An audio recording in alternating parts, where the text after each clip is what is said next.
What's going on, ladies and gentlemen? This is Royal Dude Lorenzo, and we're back for another awesome event today for you. Lower your voice. Damn, we just talked about this. My name is Royal Dude Lorenzo, and I'm the Blue Squid here on the Inkling Brothers podcast. My name is Ray, also known as Meatloaf Man. I'm the purple squid here on the Inkling Brothers podcast. And I'm Eric. What was that? Oh, that was Pegasus. James? I was saying James. Yeah. I thought you were They trying both to act kind as of a laugh vampire. Alright, similarly. I thought you were trying to act as a vampire there. Oh yeah. October. Hey, yeah. Happy spooky season, everyone. It's October 1st, the day we're recording this, so yeah. I do want to start off on a serious note before we get to all the tomfoolery, all right? So everyone knows the stakes. If you live in America, this place is shitty, and we all know it's a shitty place. But I do want to start by telling you that if you have the right to vote, if you are able to vote, go vote. Do it. Do not ask us why. Do not ask us who. Do your research. Go do it. And go vote. Because we are in the fight of our lives for right now. And if you are able to vote, you're old enough to vote, go out and vote. Go to iwillvote.com and you guys will find the links. You guys will find out how to do it, make a voting plan, go early, vote in person if you are able to and you're safe. And yeah, just, exercise your right to vote and help us, get back to some sense of normalcy. I'm not going to get political on what things are going on just because of the content of this show, but I just wanted to let everybody know that is my message for today. Everyone, go vote. Assuming you live in the United States. If you don't live in the United States, vote for the best person in your country when it is election day. Yeah, that's it. It sounds like, alright, well, to be fair, we don't actually even have that big of an audience. It could very well be that everyone that watches this fucking podcast is from the US, so it doesn't matter. But the way you were saying it made it sound like everyone who listens to us is in the US, and it's like, so like some French viewer is gonna be like, alright, Lawrence, you got it, I'll go vote. It's like, hey man, if they keep Macron in power in France, I'm okay with that. Anyways, that's already getting too deep. But anyways, y'all already know what I said. On that note, how's everybody been doing? Y'all been good? Been doing all right in the past couple of weeks. Just getting a few projects finished up and have some fun on the side with friends. What about you guys? I've been fine, mostly just work and grad school. Thankfully, this semester so far, at least, hasn't been as time-consuming and stressful as the last 2 semesters for me, because I'm only taking 1 class and my case seminar, and so far it's been doable. I still have been able to just sit down and relax or play video games or Discord with friends or watch movies and stuff. So that's been nice. That's awesome. I haven't been able to do anything. Yeah, that's true. I have been consumed by work, schoolwork, unfortunately, the past 3 or 4 weeks. Since I went back to school. When was the last time we did a podcast? Was it beginning of September, around there, right? No? What, maybe? Maybe? Wait, I don't know. It might have been, because I know we did one after August, or maybe late August, but... It was probably late August, early September. Yeah. It was September 13th. There we go. Okay, there you go. Yeah. Was that on Friday? No. Okay. It's like Friday the 13th. How fitting, because we talked about horror movies. Yeah, that was actually a Sunday. Oh, okay. We did it on a Saturday, though. Okay. Speaking of that horror movie topic we spent 18 hours on last episode. I don't know. I listen back to these podcasts sometimes while I'm at work or something. I say at work as if I'm going out, but I'm working remotely along with school. I'm basically in my home 99% of the time, just like last semester when, shit hit the fan and the world entered the pandemic and all that. But I was listening to the last episode, and I am shocked that there's 2 movies I'm surprised I didn't mention at all. One, Jaws. I know some might consider that more of a thriller, but I consider it a horror movie because it scared the shit out of me when I was a kid. I saw it like at a really young age, like 5 or 6 years old, and it gave me an irrational fear of sharks for like at least a decade. Where if I went to beaches and stuff, I would not go that far out, like in the water and everything. Typically, I prefer pools at the end of the day, so I didn't go to beaches often. But yeah, great movie by the way. For the 2 people who haven't seen it yet, go see it. Yeah, I'm one of them. You haven't seen it? No. Are you serious? I haven't. Are you? All right, you're lying. You're doing a bit right now, right? No. Are you fucking kidding me? You I'm haven't seen so serious. Jaws? No, I haven't. Well, go watch it. What the hell is wrong with you? It's still a great movie. It's from 1975, which blows my mind that it's like 45 years old, almost 50 I know, years right? old. But I haven't hasn't- watched it, but I'm a big fan of whenever of theme parks. Spielberg? Oh, okay. And Spielberg, but I go to Universal Studios often, and so I know the history of Universal Studios and Disney parks. But I know the history of the Jaws ride that used to be there, and I rode the Jaws ride a long time ago when I went to Hollywood. It was cool because it was like it was the original Jaws ride essentially, than the studio tour. And I obviously knew, like everyone knows the story of Jaws essentially, right? Well, it's right? based on a book. That's something a lot of I've people seen the don't book. know, actually. You've Yeah. seen the book? Do you look at it but not read it? As in, like, I've seen it in Barnes and Nobles. Okay. But yeah, yeah. the movie is loosely based on the book. A lot of people do not know that it's based on a book, similar to Jurassic Park. And yes, Jurassic Park was based on a book as Yep. well. But That I did see. okay. But oh, you saw that movie at least. Jesus. Okay. Yeah, But, there are a lot of movies, honestly. Like, I can probably name a few movies I haven't seen. I haven't seen I Breakfast mean, no Club. shit. But the reason I was surprised is because Jaws is so iconic, and it feels Yeah, I like a know. movie everyone has seen. Yeah, But- I haven't seen it, but I should see it, and hopefully I'll be able to see it soon. All right, well, Ray, what were you gonna say earlier? in regards to Jaws. Oh, I was gonna say that it hasn't really like aged horribly in like ever since like it came out up until now. Like you could watch it and like it's still like it hasn't like it's still a good movie basically. Like Yeah. there's not too much you can really point out in terms of flaws. I think it aged really well.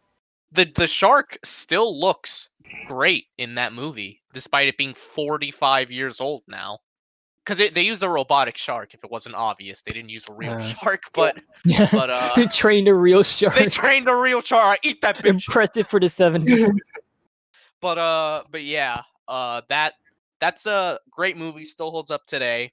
The shark in it still looks great. The sequels are not very good. Jaws 2 is like the least offensively bad, I guess. Offensive. So I mean, it's Jaws 3 and Jaws 4 are just awful. Jaws 3 is the one that was in 3D, and the 3D is just laughably It's a bad. gimmick. And it not only is the 3D in that movie laughably bad, but the shark looks so fake. There are times where it looks like a hand puppet. And Jaws 4, the shark, I will give it some credit in that the shark looks a little better than the third movie, but it still looks really fucking fake. And Jaws 4 in general is just dumb. Like, it's just a dumb story, and the way Jaws dies makes no sense at all. It is so over the top. I'll spoil it, because I don't even give a shit. That movie's awful anyway. At the very end people avoid watching it. Just spoil it. At the very end of the movie, one of the main characters, the woman from the first movie, like the main female or whatever, she drives the boat into the shark. So like the pointy edge at the top of the front of the boat, she jams it into the shark. This already sounds ridiculous. And no, but it gets better. Somehow that causes the shark to explode. Wow, nice! I love it. Yo, Michael Bay came in for that one part. And I'm like, what the fuck? How did that happen? That's not that's not how it works. Like you just poke it and it fucking blows up. What a lame ass shark. Motherfucker. It is so dumb. Also, God. there's a moment in that movie where Jaws very clearly kills a guy. I think it's a Jamaican guy. But somehow he survives. Like you see him drag him into the ocean and everything. And I'm like, wait. So like, did he swallow the Jamaican guy whole? And when he blew up, like the Jamaican guy was still alive? Like, is that how he's alive? That doesn't make any sense. Because like, even if he didn't fully eat him, he dragged him into the ocean. In case you forgot, humans can't really hold their breath underwater forever. So yeah. Unless the dude is fucking magic. I don't know what's up with that. That bad movie. I spoiled it because no one should watch it. So there you go. You have no reason to see it at this point. Damn, bro, I was gonna watch that shit. Yeah. first. Okay. Sure. Whatever you say. I know, actually, though, for me. I watched all of most of the Jurassic Park movies. I haven't seen the last one, Jurassic World. Fallen Kingdom. Yeah. I haven't seen that one yet. I know it's not officially called Jurassic World 2, but that's pretty much what it is. I mean, it's the sequel. Yeah. I think people know what you're talking about when you say that. I haven't seen it yet, but I like the first Jurassic World more yeah, than the me second too. one. I mean, Me too, says the guy who said he hasn't seen the second one. Okay. Well, I mean, I like the first one, and it's gonna be. What I'm saying is, like, it's really hard to top it. I mean, I don't like it as much as like Jurassic Park 1, but I guess Oh, yeah, Jurassic absolutely. World is better. I don't even like it as much as Jurassic Park 2 Lost World even. I will say it's better than Jurassic Park 3 though, because Jurassic Park 3 is not very good. But, yeah, I remember like being very bored of watching Jurassic Park 3. The best thing about Jurassic Park 3 is that it is so short, or at least it feels that way, that I don't even get like annoyed watching it. Because it just ends, and I'm like, oh, that's it, okay. It just ends. It just. I mean, it feels like a 5 hour. That's insane. It feels like a 5-minute movie sometimes when I watch it. Peter Jackson's Jurassic World. 5-hour cut. It's like, oh my god, strap in, boys. But yeah, that movie, it's not great, but like, it's harmless, I guess. At the end of the day, like, it's so short and kind of forgettable that you watch it, you don't really get too mad at it. At least I didn't. And then I'm just like, all right, whatever, it's done. It didn't last too long. It didn't overstay its welcome, so it is what it is. But yeah. But the other horror movie I'm surprised I didn't mention is the original Texas Chainsaw Massacre, also from the 70s. Yeah, I totally so I guess I just forget 70s movies. That was the dilemma. But the original Texas Chainsaw Massacre, it's a really good movie. One thing that a lot of people probably assume just from like the title and everything is that it's like very gory and bloody and all. It's like not really, actually. Like there is some blood, but it's mostly psychological when you watch it. Yeah. And I mean, I haven't seen much of like the future movies, like the reboot and the sequel that came out like 8 years ago or something like that. So I imagine those might be like more bloody and gory, but the first one it's filmed almost like a documentary where it feels like it feels like it could happen in the real world, like, you know, this like strange family of cannibals and all that. Yeah. And it's really well done. And I remember when I watched it as a teenager, and it actually fucked me up. And because that was at the time where I was like, none of these horror movies are gonna do shit to me. And then I watched that, and I'm just like, oh, okay. I know what you mean. I was like that. There were a few of them that I didn't get to mention that were also kind of creepy for me, but the Jeepers Creepers. I actually wasn't scared of that, mostly because there's one scene where you can very clearly see the zipper on the suit. For me, it was the fact that, you know, when you play the music, the song, right, he shows up. Oh, he shows up. That one was creepy. See, same with Bloody Mary. So it's like, Candyman. wait. Oh, okay, I remember that one. That's a good one. Yeah. I think they're remaking Silence it. of the Lambs, right? Silence of the Lambs is good too, but I think they're remaking Candyman. I'm like 90% sure they are.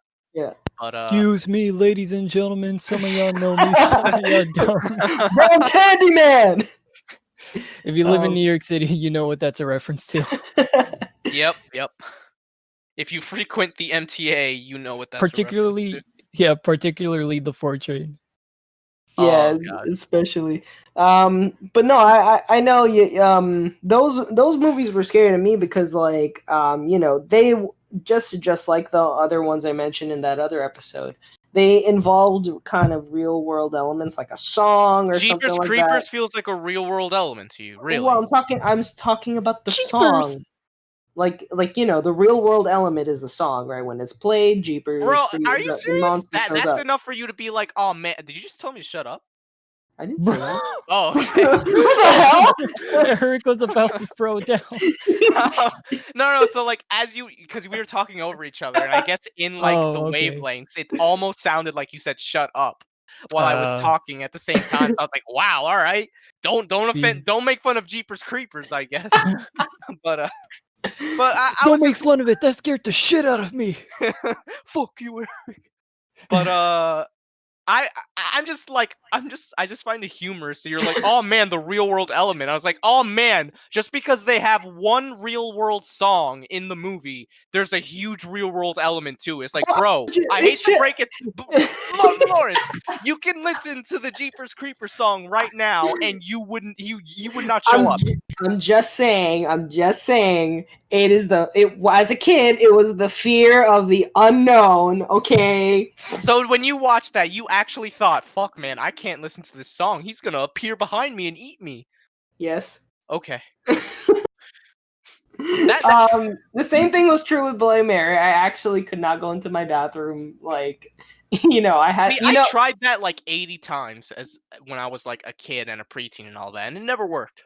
You know that feeling like when you like go to the bathroom in the middle of the night and you like because it's dark, you run back and forth from the bathroom to your room and stuff like that. Oh no, I totally get that. I was like yeah. that when I was a kid. It's worse when you're like in a house and say the bedrooms are on the second floor, but then like the kitchen and all that is on the first floor. Oh yeah, absolutely. And let's say you want to get a glass of water, you like run downstairs.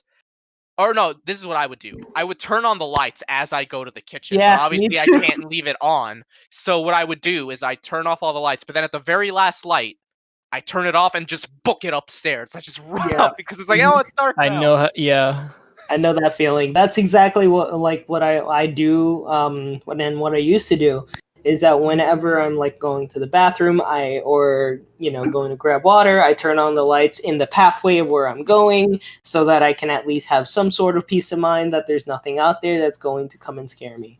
I don't do that anymore though. Like if I wake up, say at like 3 a.m., I just leave the lights off. Yeah, for me, generally, I don't do it as much anymore. But sometimes when like I get like the heebie-jeebies, I do actually like do it, but like not as much anymore.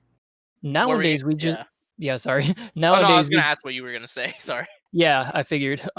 Nowadays we just have like our phone's flashlight if we need any sort that's of true. light I actually do to get use to the that. kitchen. Yeah. You just turn it on and especially turn it off in quick bursts. That is a very nice addition to cell phones, I will admit. As much as I missed the old days of like flip phones and all that, because they had way more personality than smartphones. I do appreciate the flashlight. Pink Motorola Razr. I've said this with some other friends, man, but like honestly, like smartphones are obviously just so much better and more useful. I get that. Like I'm not gonna say I'm gonna go back to a flip phone in 2020. That's just not gonna happen. I have way too much shit on my smartphone to do that. But like smartphones are so dull and boring compared to like the old days of like flip phones and shit like that, or sidekicks. Because almost all smartphones look the same. Honestly. Yeah, and the only thing you get to change the case and you get to change the color, which you could have done back then too. Yeah, I mean, back then phones looked so wildly different. Yeah, you could bedazzle them. You could put like phone charms on them. You could tell different phones just from like people using them and all that. But then nowadays, like let's say I mean obviously you could probably guess between iPhone and like a Galaxy because it has the Apple logo on the back and stuff like that. But like say I was walking along and I saw a dude like using his Galaxy. I wouldn't be able to tell which version it was. Like I wouldn't be able to say, oh, that's the S7. Because like I don't fucking know. They all look the same for the most part. Yeah, they're all like a bar. Like they're just like a bar phone. That's what they call them. They're called bar phones. I just call them smartphones, but okay. Or if you're just like a regular normie, then everything's an iPhone to you. Oh god, yeah. Yeah. It's like how back in the day, a lot of parents thought video games were just Nintendo games. Yo tengo always. Nintendo. You playing your Nintendo, son? Says, ask the mom towards the kid playing the Sega Genesis. Or PlayStation. I knew a lot of people. A lot of parents would be I'm like, playing Sonic "Are you 2. playing? Are you playing on the PlayStation?" Oh my god. It was either Nintendo or PlayStation. I feel like most like minority parents would say Nintendo, and I feel like most Caucasian people would say Would go PlayStation. with I would feel go like with PlayStation I feel like there's or still Game plenty Boy of or Game Boy. Oh god, yeah. My parents, even when I had like a PSP and all that, they would still call it a Game Boy because I Yeah. guess they just assumed Yeah. all handhelds Yeah, were from that line. Or just in general, like when the DS is out, or like the Switch is like, oh yo, Game Boy.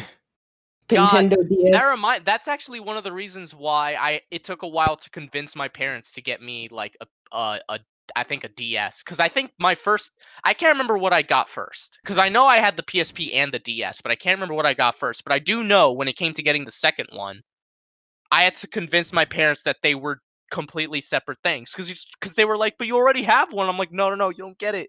That's a PSP. I want a DS now. Yeah, It's like I know it's that completely feeling. different. Yeah. That's exactly how I felt too. Like growing up, it's just like, oh yeah, I want the Nintendo, or or like I want the PlayStation, and I would get like the PlayStation 2, or I would get the DS or something like that. Back way back when. Now I'm kind of the one that just buys my own like consoles at this point. Oh yeah, nowadays my parents never buy me. Yeah, my parents are like, here's the money, do with it what you want. That is kind of wild to think about, because back in the Yeah. day as a kid, I only got games 3 times a year. Essentially, there were occasions where I would get games besides that, but the main 3 was birthday, Christmas, last day of school. Yep, same. Those were the days I would get video games. But nowadays, if I want a video game, I don't have to wait until the last day of school or my birthday. I just go out and buy it, or I download it. I know. I this one, and what's funny is as kids we were all like, yo, I can't wait to have my own money. I can't wait to be able to buy my own games. And now we're just like, and now it's like, I wish I had the time to play the games I play. Yeah, seriously. It's like, it's funny how that works, because like back then in the day when we had not much to do, we had all the time in the world to play video games, but we had so little video games to play because like we weren't the ones in charge of buying them.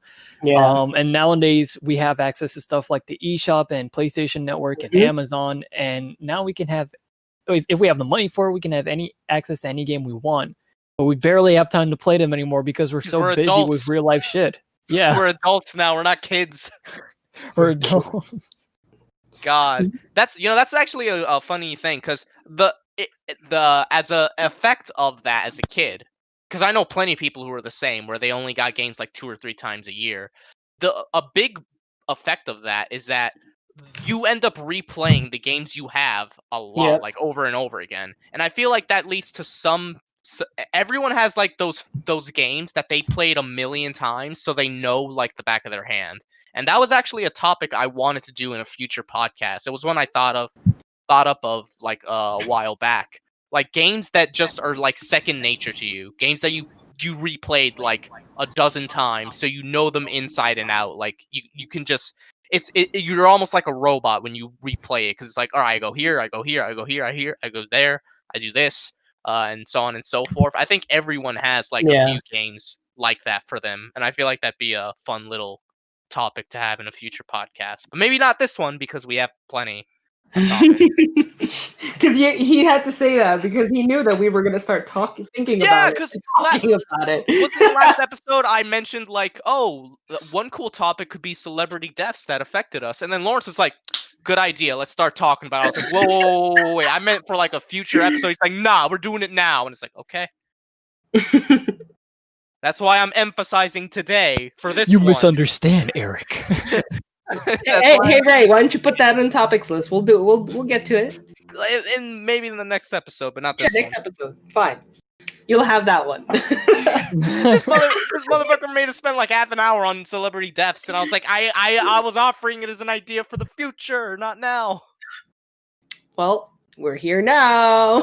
All right, well, no. This stuff is the reason why we couldn't get to like topics that we should have talked about like weeks ago, and why we're So, talking about them in today's Last episode. episode, Speaking of, yeah, we had 7 topics. We only got to do 2 of them last episode. That just goes to show how long we talk about some of them, and how, and like I said, how Lawrence just suddenly made celebrity deaths like the mid-cool topic there for that episode. That's fair. That's fair. That's a fair criticism. We have 6 topics now because I think you added the fucking Among Us one. Yeah, you guys wanted to talk about that. Right. So Among Us has taken over our lives. At least I mean, mine. it's taken over these guys' lives. I've only played it once, but I did like it. But it's taken over a good chunk of the population in the world. It is taking the world by storm. It is the new Animal Crossing. And you know, I have that's to so say, true, actually, a life that's simulator. so true. It you know the it's the new Animal Crossing in the sense that it seems like everyone's playing it. Right. And so back then, obviously, we had Animal Crossing. I say back then, but it was like 6 months ago. Yeah, it's only been like 6 months or so. But you know, the past like 2 months ago, and this month it was Fall Guys, and then it was Among Us. I didn't see a lot of people playing Fall Guys, primarily because it is restricted to PC and PS4. PlayStation. Yeah. But I did see a lot of people playing it still. But I didn't see as many people as people are playing Among Us, because Among Us is available on PC and on your smart devices, and everyone has a smart device. Everyone can make a Discord or join a messenger call or some shit like that. Everyone has some way to communicate with one another. Yeah. Discord is just the best one to do, because you could just it's really easy, just mute and when you're doing your task and stuff like that. But for those of you that don't know, if you ever played Mafia as a kid, or Werewolf, or any even of those, that Alien game from Jackbox. Or if you played Alien game from Jackbox, that's another one. It is a game where there are fakers, imposters, or an alien within your group, and you have to deduce them before they kill you, using, you finish all your tasks, you deduce who's not doing their task, you deduce who killed who, and why, where they came from, why Orange acting kind of sus. Orange, you acting kind of sus, man. And it's been such a fun game, honestly. I've been playing, I still have yet to play with these guys. The hectic and chaotic nature of it is really what makes it it blew up, I think. If you've ever been in an Among Us emergency meeting, you know exactly what we're talking about. It's literally people shouting over each other or trying to talk over each other. It's just like the last presidential debate. Sorry, I had to do it. I had to do it. Sorry, it's funny.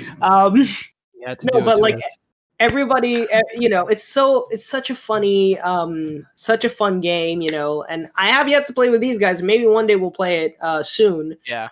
We did play the Alien game on Jackbox, and it always gets hectic whenever we play it. Yeah, we are always like, no, you are the alien. And, it's just like in Star Wars, we really start raising our voices with that one. Yeah. To the point where Lawrence's parents had to come in, or no, they said lower your voices, please. Yeah. And we were, it is actually hectic, because you get so entranced in the game. You're like, no, he is the alien, Anakin. Isaac is just like, hey. You are my brother. Alien. It's so fun. Why is Isaac always the one that gets super hectic? Because he gets involved. It's you, Lawrence. It's Lawrence. And it is actually really fun. And so, I've had a good time playing it. A lot of good memes coming out of some fresh memes coming out of that. Love it, honestly. It's so fun. It's pretty fun. If you have time, if you have friends, you also don't need to have friends. You can just play with random people in the lobby. Random multiplayer online. And you can also do local multiplayer. Yeah, it's actually really cool. It's, it is one of those games, just like Mario Party, where it might Ruins destroy friendships. But it is so fun. So if you guys have time, definitely check it out. What about you, Ray? Well, tell me what you think. I definitely had a fun time playing. Today was my very first time playing it. I got to play it with some of my friends in the Ackermaniac server. For those who don't know, that is the fan server for one Brittany Ackerman, a good friend of mine. Fellow YouTuber, go check her out. Pretty good stuff. What's up? I got to play with them today, and it was a pretty fun time. I was playing for like the very first time, so I was learning everything. And the game threw me into the imposter role immediately, so I had no idea what the heck I was supposed to do. So that game went on for like about 45 minutes, I would say. And like, thankfully, I was never found out. But at the same time, like, I didn't win that game either. Like, it just game overed when everyone finished their tasks. But at the same time, it's like, damn, like, you really like. And I noticed this in the game too before starting with them, but there is an offline mode where you can practice being a crewmate and an imposter as well. So if you want to like do a little bit of training, or like Lauren said, even go into the online multiplayer with some random people, try to shape up your skills for future games, you can definitely do that. I see myself doing that for like future games, because I definitely want to play with these guys. It's a ton of fun. I just made I'll probably put a link to this in the description, but there's a like a Sona maker. It's similar to the one Eric linked a while back, that we all made like, you know, cartoonified versions of ourselves. There's one that someone made for Among Us, and I made myself my avatar in the game, which was like a brown character. Oh yeah. Yeah. So you And named it's Brown. pretty cute. So you named Brown? I guess by default, yeah, for like the very first few games, because Okay. other colors I may have wanted to choose weren't available, but I was fine with brown. It stuck out. So I mean dark green. Dark green. Gotcha. I don't know why. I just chose it. And there was this Instagram post I saw. It was just like determining personalities by the color you chose, right? And it was, you know, they were saying like dark blue is the most sus. Which is true. I mean, 9 times out of 10, how many like you've seen a dark blue character be the imposter? He's just standing there menacingly. The black one also ends up being you know, sus a lot of the times too. Dark green also is like the low-key sus one. That's why I like to play dark green, because it adds a little spice, because people are expecting like, what about you, dark green? What have you been doing? There's also like, I don't know, man, white is kind of sus. Yeah, I know, man. White's been kind of sus. He ain't say nothing. And he's like, I'm just over here doing my task. What was your last task? I don't remember. It's him! He's the imposter! Yo, I won't say who, but people did say that in my game. Like, I don't remember. Yeah, and that's the thing. I remember one time I was legitimately not the imposter. And I had the like, same thing happen to me earlier. I remember the last task. I like blanked out when because I was entranced in what they were talking about, and then all of a sudden I hear my name come up in the conversation, and they're like, Lawrence, what was your last task? And I'm like, I don't fucking remember. I had a task, and they were like, it's him, imposter. Like, no, please don't kill me. Dude, it's so dumb because sometimes there's not enough like evidence going around to suggest like they're just bluffers. And there was this one. Sorry, go ahead. Okay. Real quick, like there was one game where I was voted off first, but like it was near at the start of the game. I was the crewmate, to be clear. I was given a task to go to the we're in the spaceship map, and I was going up to the navigation room, which is where the ship is steered at, and I was supposed to like download data from the area, and also I think like reroute the course. Those are the worst. Yeah, the course one is fine. Downloading of the data is the worst. Yeah, because you gotta wait like 30 seconds for it to finish. Yeah. But I was in there, and apparently while I was downloading data and rerouting the ship and all that, there was a dead body that happened to pop up there, I think. And someone saw that, and they saw I was in the room, and I didn't see it because it was like a quick flash. I didn't see anything, and it was reported, and they were like, So Ray, why were you in the the navigation room? And I answered honestly, and none of them wanted to believe me, and they all voted me out. And then they saw like, wait, it wasn't him. What? And then and then it turns out there's another person who had a similar username to me because so in that room I go under Moonray because that's the name of my original character. Yeah. And there's another person in there. Shout out to my friend Moonfire. We happen to share the same like first word of our name. Yeah. And so I think people might have missed her like, oh, Moonfire is actually the imposter, not Moonray. I hear that. No, I feel you. I was a lot of the times like, for me, like I could be in the same room as a dead body and I'm just like, guys, please, I promise it wasn't me. And the best games are when you turn off the confirm ejects button, which means, and when you say confirm ejects, it means that like, you know how it tells you after you voted someone off if they were not the imposter or something like that? You can turn that shit off and all it will say was this person was ejected. And so the only time that you will have known if you won is if you voted off all of the imposters. And that's the time the game ends. So it won't tell you who the imposter is, but you just kind of have to like, just keep on going. If you're confident in your vote, then that's the person who gets sent off, and hopefully they're actually the imposter. A lot of it gets harder because it adds an extra like, and it adds an extra like hill that you have to get over, because you don't know who it is, and you won't know who it is until the game is actually over. If you ever get a chance, try it. You'll find out it gets even more chaotic than it is, which says a lot because the game's already like I'm back. chaotic as it is.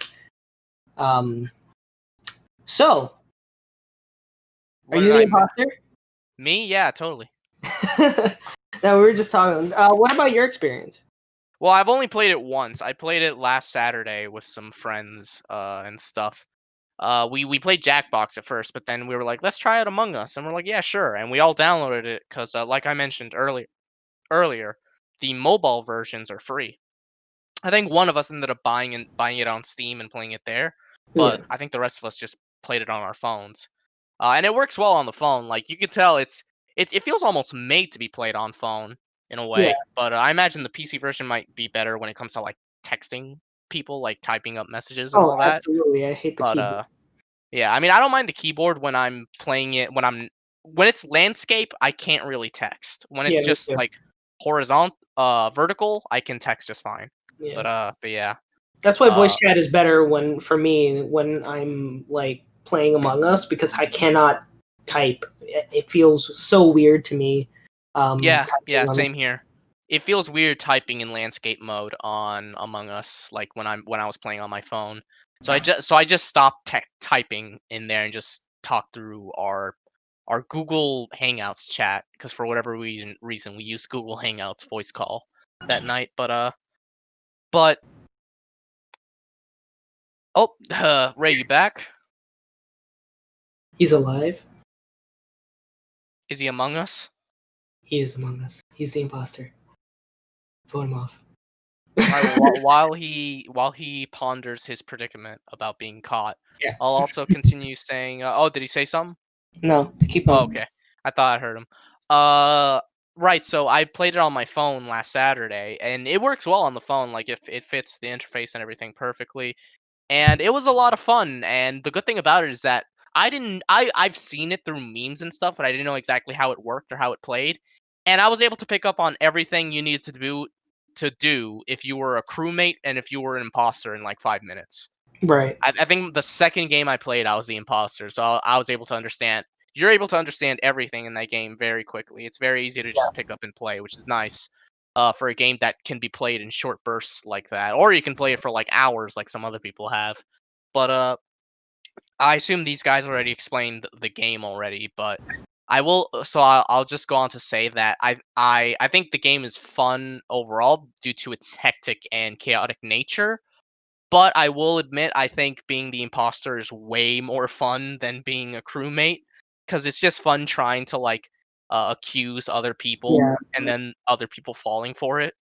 Yeah, absolutely. And then they're like, "Wow, you're good at lies. I won't trust you ever again." And I was like, "Bro, come on." Yeah, apparently this is a game that really messes up friendships, just like Mario Party and shit like that. Yeah.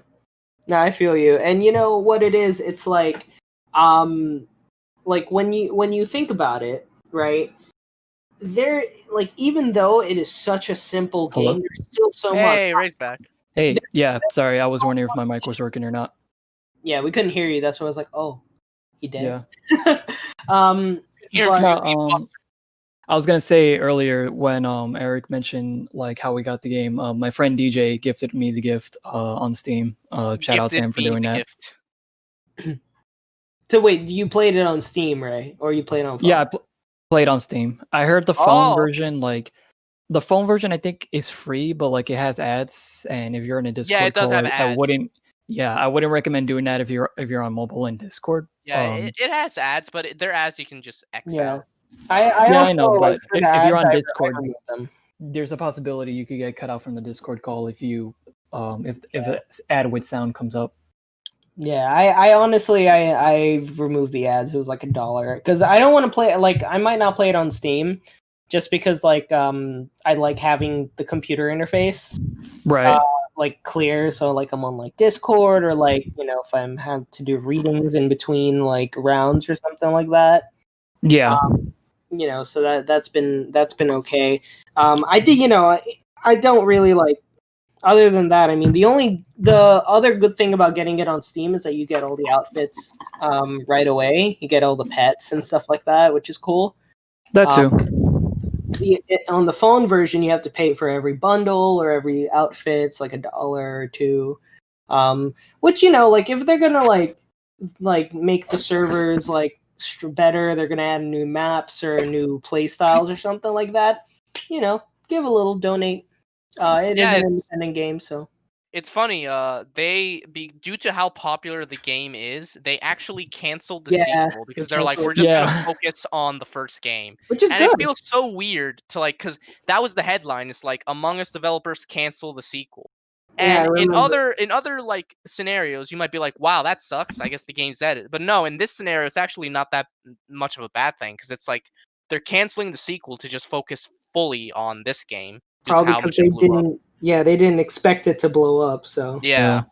I like that when because I signed in for the first time today in the game, and the bulletin board that came up immediately was like, oh yeah, we announced a manga sequel that it's not we haven't started working on it, but it's gonna happen. And then I remember the news from the other day, like oof, headlines that aged horribly. Yeah. Yeah. If you have, I don't know if you guys have seen it. If you guys can, try the other maps, because the other maps are actually, you guys play on Yeah, the circular map. I but tried the like other 2 or map. 3 maps I when I played in played the it. snow map too, along with Oh the yeah. ship. I am not the snow map is actually for me very difficult because there are some Get of those good. tasks well some of those tasks that are actually kind of annoying. Like there's this one that's like a maze, and like you have to do it on the touch screen, and when you're doing it on the touch screen, it's kind of annoying to finish it. And some of the other tasks, like they do take actually like a little longer, like when you're tapping on the thing. A little tip for people who are just getting used to Among Us for the first time. There are such things as visual tasks. There are a couple of them. In the main map, Skeld, there are a couple of visual tasks, which is medbay. And it's usually a good way to, like, if people are thinking that it's you, you could tell them, hey guys, I have medbay. You can come with me after this round and you can watch me scan. And imposters can't do that. So that's something to keep in mind. Asteroids, also a visual task. If you have asteroids, you have to destroy the asteroids. You can just say, hey guys, I have asteroids, you guys can come watch me do asteroids. I'm not the imposter. Or the last one, the storage garbage in the storage room. You can go there, and if you're throwing out the garbage. It is a visual task. You'll see the garbage flow out into space, and you can tell everybody, "Hey guys, I have garbage. You guys can come and watch me." Hey guys, Oh. I have garbage. Hey guys, I'm trash. And the other ones, I don't think they really have as many visual tasks, but I know that the main map that everyone plays on, Skeld. Wow, I'm like dying here. Maybe take a Just sip probably of water. get a Yeah. glass of water. But yeah, if you need to. so that main map, there are a couple visual tasks which are really good to determine who is the imposter. Security cameras also, of course, they help, but they're only in select areas. The admin console is really helpful to see like where people are, see if they're lying or something like that. That's just a couple tips. If you guys know your map, there are a couple visual tasks here and there which are really good to help prove yourself innocent or to ask somebody else if they are the imposter. If they don't have one of those tasks, you've lowered your chances of like determining if that person is the imposter. There's strategies. It's fun. I don't know. It's like the one game that I'm like, wow, I actually like watching people, like, you know how like you can watch people on like Twitch like play like Minecraft and stuff like that. Some people actually don't, like, I'm personally not the kind of person that enjoys watching like other people play those kinds of games.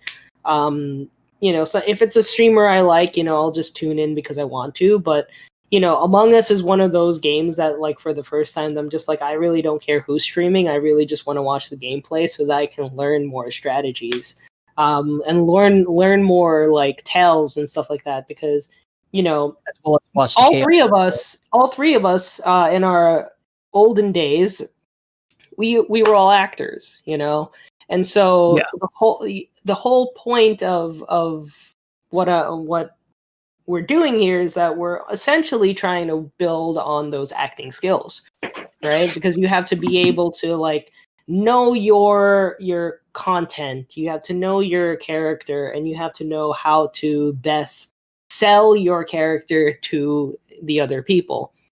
And so if you're good at that, you're improving your acting skills, but also like it helps you, I guess, in the real world. And to all those people that say that video games don't have any real world applications, fuck you. So yeah. But yeah, so I mean, that's kind of one of those things that, like, sometimes when I'm doing work, I turn on an Among Us stream or something like that. Usually it's people like Pokimane and like things like Markiplier, Jacksepticeye, the big streamers, because they've been playing it. Like I said, they've been playing it a lot lately. And I get to see like the kinds of strategies they use. Do they vent after they kill? Do they kill immediately when they have an opening, or do they wait and like find another opening? Those sorts of things. But also, like, what do they say during the emergency meetings or during the death reports? Wasn't me. Sometimes you're just like, guys, honestly, I have no alibi, but it wasn't me, I swear. And then everybody just votes you out. It's been a fun game. That's all I can say. My alibi was always I was doing my tasks. Every time that was my alibi. Did you get voted off? Poor boy from a poor family. There were a few times where they voted me out, and I was like, "Fine, go ahead, vote me out." And then it's like, "Oh, he's not the imposter." It's like, "Yeah, no shit. I told you the truth." He's not the alien. Isaac with the alien. It's God. him. The thing with the Alien game, so my friends played that before Among Us last Saturday, and I'm starting to hate the Alien game because one of the fucking mechanics in the Alien game is that eventually the aliens are able to hack people's prompts. They can hack another alien's prompt so that they get a human prompt, or they can hack a human prompt, and so that they end up accidentally getting an alien prompt, to make them look suspicious. So literally, my strategy whenever I wasn't the alien in that game was I would say out loud, like, the once like that mechanic came into play in the round we were playing of the Alien game, I was like, all right, I'm gonna shout out like the prompt I had. So if it's like favorite video game, and I would write something like Resident Evil 4 as an example, I guess. I would say it's like, all right, so my prompt was favorite video game, like once the answers came up. And of course, it could be that the actual human prompt was worst game ever made. But that's why I would say my prompt said favorite video game. And if you know me well enough, you know that Resident Evil 4 is like top 3 of one of my favorite games ever. And Yeah. but of course, one of my friends is just like, nah, that's way too suspicious. Pretty And I'm like, sus, bro. and when I try to explain to him, it's like, no, like I'm pretty sure I got hacked. That's why my answer looks different. And then he would just never accept it. And I'm like, are you kidding me? Like the game literally just explained the mechanic. That was like, though I rarely get heated in party games like that. But I was starting to get heated at that point. I was like, oh my god, please. Like, they literally just explained this mechanic earlier. How, I get it that, like, it could be that the alien is saying that, but, like, every single time I was getting hacked as a human, I would say that. I feel like at that point you should have realized, yeah, he's telling the truth. This is a normal part of the game, a normal mechanic. But no, I was always suspicious, apparently, when I would shout out the truth. But okay. Yeah, I know what you mean. I've also played the Alien game a little bit recently, and it was really, the other people didn't really know how it worked, but they were also kind of like, guys, come on, I was hacked. Hacked. Yeah, and I'm like, come on, the game literally just explained it. Like, did you just forget the mechanic? Like, it's there. They tell you it's possible for a human to get hacked. Hacked. I almost said that. Hacked. But Hacked. it got to a point where I'm just like, fine, vote me out. Let's see what happens. Go ahead, vote me out. And of course, I wasn't the alien, so they lost. So it's just like, oh man, what a shock. Yeah, I know that feeling. It's so funny, but also it's like, I in some of the calls it's been like, guys, please, I was hacked. Are you sure you were hacked, or are you the alien? And I'm just like, come on, man. Like, I have no way of proving that I was. Like, you just gotta believe me. You just gotta believe. I mean, you gotta look at their answers in comparison to the previous answers, because you don't get that hacking mechanic in that alien game until later in the round. Yeah, it isn't available immediately. So that's how you're able to tell. Like it's true. Maybe the alien hacked themselves to like get the human prompt, like the other alien hacked the alien that was chosen for that specific moment. It's possible that they could hack it so that they get a human prompt. But the thing is, that's why you test everyone at least like once or twice before that mechanic gets put in, so that you can compare their previous answers. So it's like, oh, well, that answer makes sense, but these last two did not. So that's a little suspicious. But no, with me, when I answered normally every time, and then I get the one weird answer because I got hacked, and they just don't see it. I'm like, oh my fucking god, you guys are idiots. In my head, I said that. I didn't say that out loud, but I love the way you said it, though. And I love my friends, obviously. I will say that now, but I was getting heated. I'm like, oh my god, please. Like, you guys do this every time. I swear I'm being hacked. Just he has to say, I just have to let you guys know I love you, but fuck you. I mean, yeah, that's me. And look, to be fair, in my defense, I get heated in that way during party games a lot. These guys remember this one time where I got so mad over that one Jackbox game. Oh my god! I didn't want to bring it up because I was just like, man, we talked about this already before, but nah, you brought it up, so go ahead. Yeah, I forgot what the name was. Do you remember what it was called? I believe it was Fibbage. I think Faking It. It was Faking It. Yeah, it was Faking It. I remember that one. Oh god, I got mad because I answered truthfully to the prompt I got, but everyone else answered with like masturbation. The question was, what is your favorite daily exercise? And every single one, there were 6 everyone of them. All put masturbating except me. I put like jumping jacks, and everyone immediately knew like it's him. And I'm like, fuck this game. Like I out loud said, fuck this game and fuck and you guys. he closed the game right I didn't after. close it. I You let it did. end. You're exaggerating that part. No, after that, you were just like, after the. No, I closed mean, it after the round. Yeah, I after was the like, game all was right, over, we're you're not like, I'm playing not that playing game this thing. anymore. Yeah, exactly. You were like, no, we're not playing this We're anymore. gonna play something else. And then we Because put on apparently Image. everyone else in the room had a one-track mind except me. But like I get heated in that sense with party games like that, especially when you're pit against your friends. But I never go too far with it. The most I'll say is, God, you're dumb, or something like that. You know, like, oh, you're an idiot. But that's the most that Fuck happens. you. I never get so mad to the point where I actually like consider ending a friendship. That's never gonna happen to me.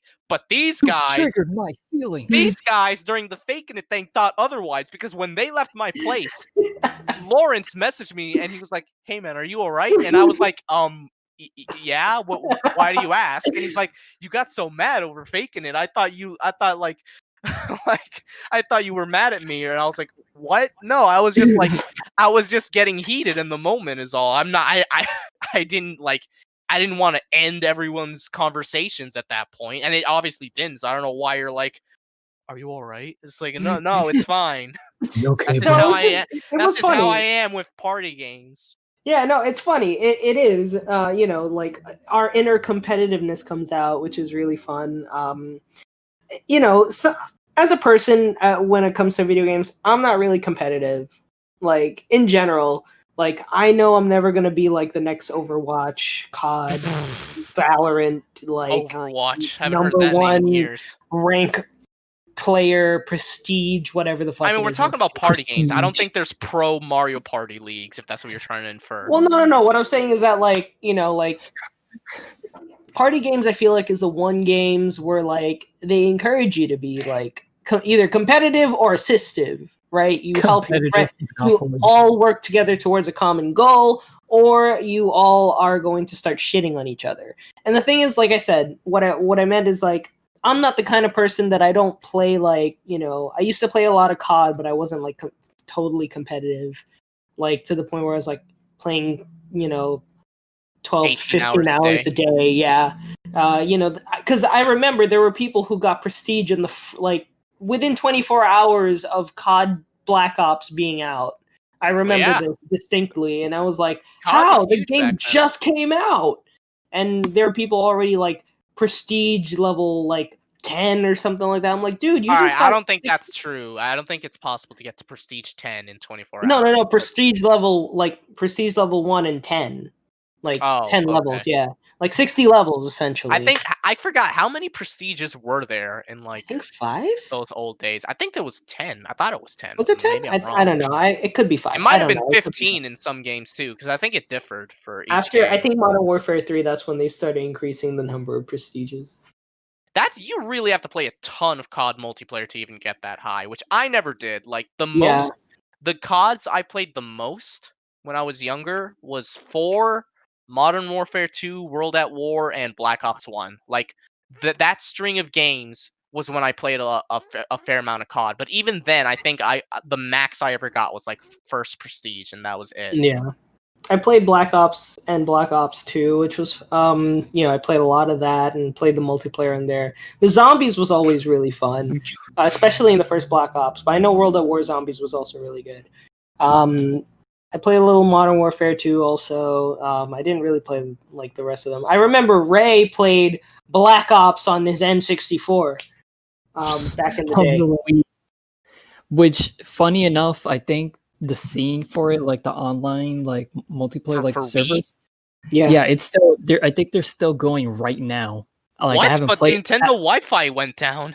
No, but the thing is, it didn't run on Nintendo Wi-Fi. It ran on like who made Activision servers? Yeah, it ran on Activision servers. Because that, if you notice the game box for that, if you Google it right now, it doesn't have the Nintendo Wi-Fi logo on it. And shit! So even in 2020, I could play COD 4 Wii multiplayer. Yes, and so can Ray. You could possibly. Obviously, assuming there's people still playing it, but yeah. I didn't turn on my Wii to find out about this, but I just looked it up out of curiosity. And I was like, apparently there are still people playing. Which one is it exactly? COD 4? Black Ops. Oh, Black Ops. Okay. And I'm not sure if like the Modern Warfare games, which are on there too, are still active, but I know from what I remember, Black Ops was. But Oh and my god. the thing is, the game is literally the exact same as the PS3 and Xbox versions. They're just with GameCube graphics, like lower 720p resolution. Mm. Yeah, that's the only difference. But the gameplay is like the exact same. Yeah. So it's funny that we're talking about like these competitive stuff. For me, like in terms of like competitive, I don't really. So like I mentioned, like I get kind of heated sometimes in like games like Faking It or that Alien game from Jackbox and all that. But in reality, when it comes to me acting that way, it only really comes out with party games of that nature. Party games where you're kind of pitted against each other and shitting on each other is just gonna end up happening and all that. Yeah. That's like the only times I'll get a little heated. But when it comes to other stuff like if I was playing COD with friends, I would never get heated. I'd never be like, "Oh my god, you fucking moron! Like you're supposed to go to A. Like we're Yeah. not playing team deathmatch or anything." Like I never cared about that shit. Like Yeah, I me play too. I play Left 4 Dead 2 with friends, a fair amount of differing friend circles all the time, and I never like get mad if like we lose a round or whatever, because it's literally only in party games like fucking Mario Party or Faking It or uh the Alien game. There's a name for it, but we just keep calling it the Alien game. The Alien game. Only games like that do I ever get a little heated at times, because at that point, because those games you can actively fuck with someone else, and of course, I guess I'm a big target for it because I'm usually a very But he's also a really good alien too. very genuine person. It's called Push the Button, by the way. Sorry.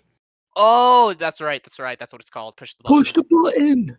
But yeah, that like those are the only times I ever get heated. When it comes to like normal like competitive games or whatever, or like regular games where you're playing with friends, nah, I could care less. Yeah, me too. No.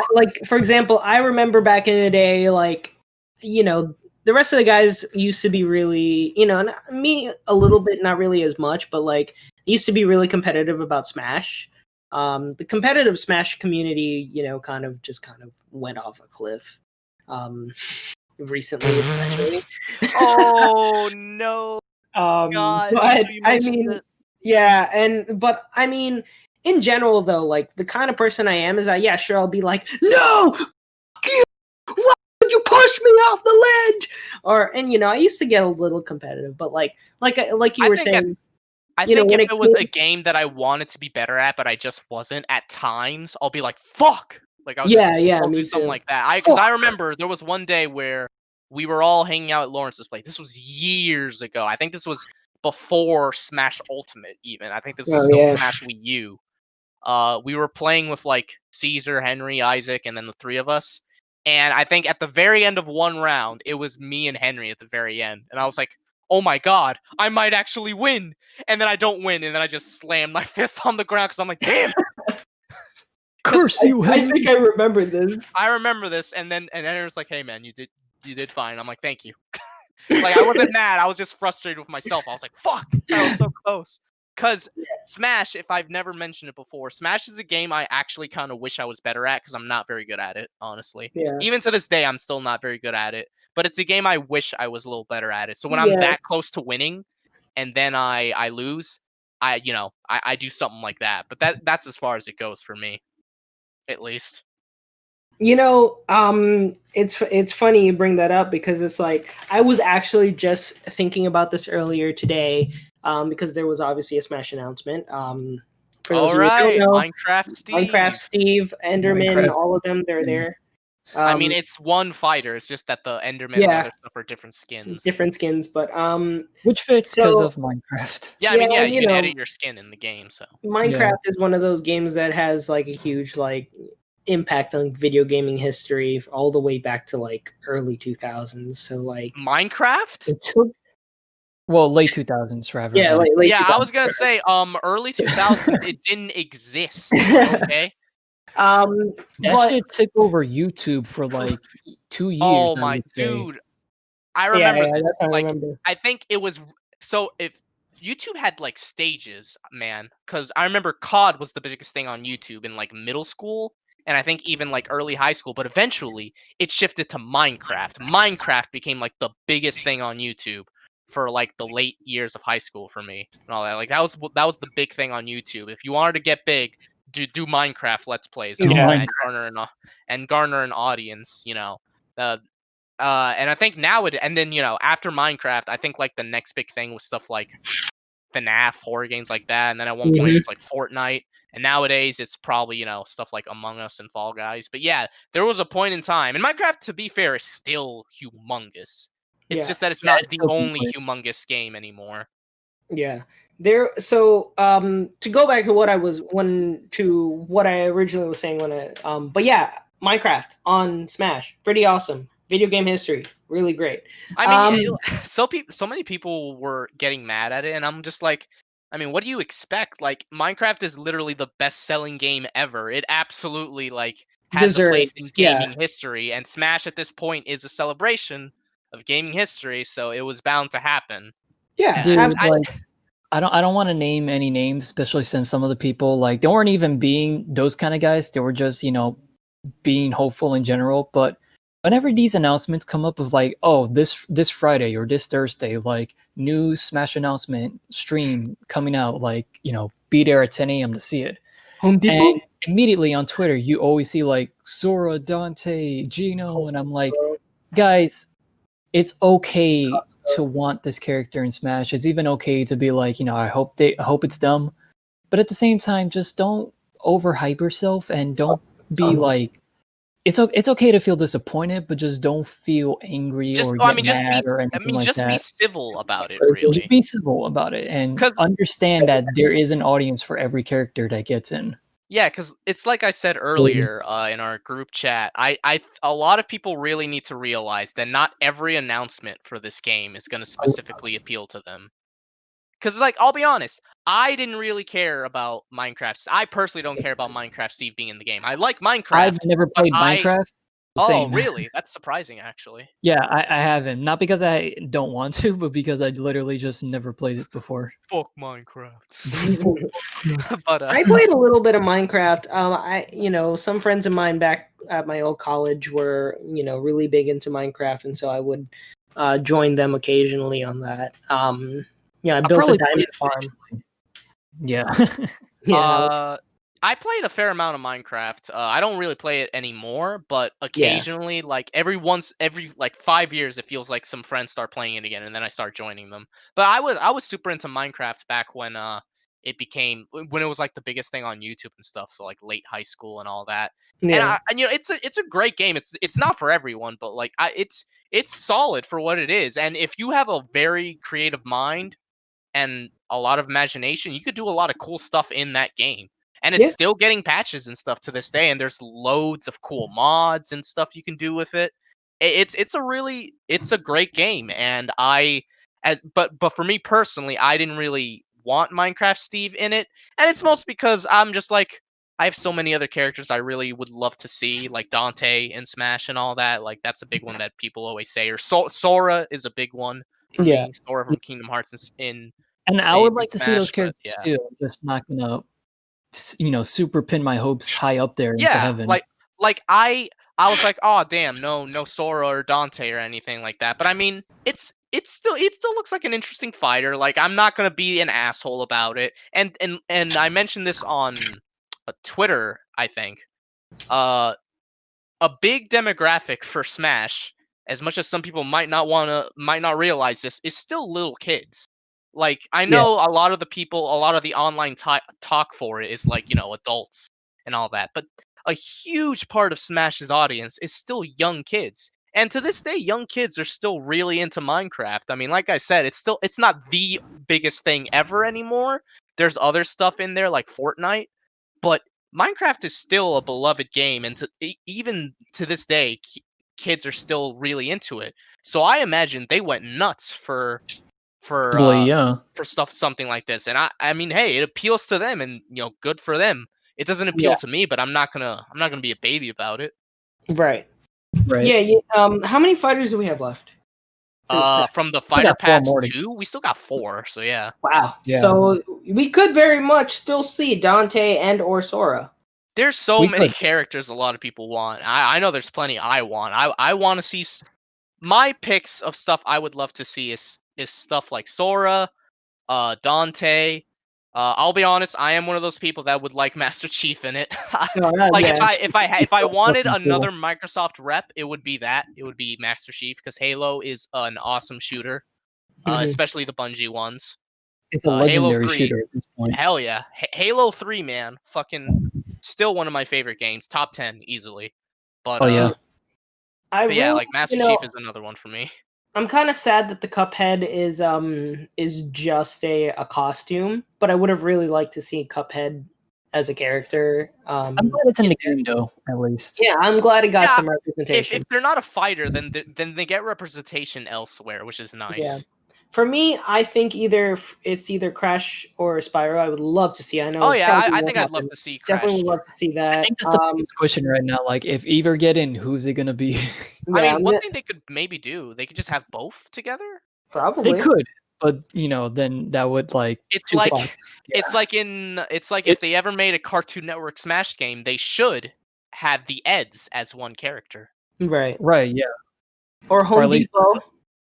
Home Depot. Or it's like how Pokemon Trainer has like 3 Pokemon that you can use, like Yeah. that. Yeah. Like I think it could work if you put Crash and Spyro together. Yeah, I would love to see them. I Okay, definitely so want to first- see either Sora or Dante. That would be really cool.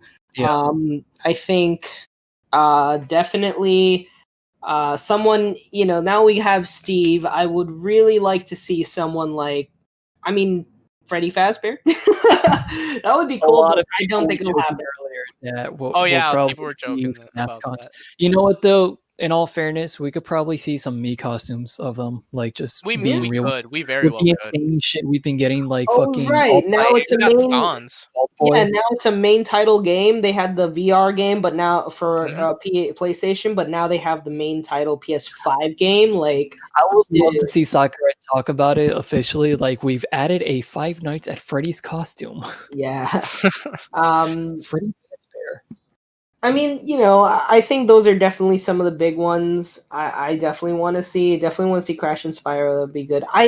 I'm still holding out hope Gino will somehow be in the game. I don't know why I I've want shitted him on so much. Gino mostly because I just think it's kind of hilarious that because I saw some people that were just like, can't believe Steve got in over Gino. And I'm like, oh really? You're that surprised that a character from the best-selling video game of all time got in over a character from an obscure RPG from like 30 years ago? Really? Yeah, like So in all surprising. fairness, the request for Gino may have been big back in the Brawl day, not so much now, especially compared to Steve. Like, I'm not gonna say he doesn't deserve to get in. I'm never Yeah. gonna go as far as say that. But like, right. you should not. I don't know how people were like, how did fucking Steve get in over Gino? It's like, man, I don't know, bro. It's rocket science to me as well, clearly. Yeah. But and the funny thing is, one thing that I'm sure some people, I didn't see it myself, but one thing I'm sure some people maybe in like the YouTube comment section of like the live stream, because the live stream becomes a video later on. I'm sure there Yeah. are some people in there probably like, but like, how are you gonna make him a fighter? He's not really a fighter. And I'm like, bro, we got Piranha Plant as the character in Smash. I don't think the fact that the character is All bets inherently a are off. fighter even matters at this point. Yeah. Yeah. I absolutely agree. And you know what? I'm looking forward to see who the last four will be. I would love to see some PlayStation representation. Anyone at this point.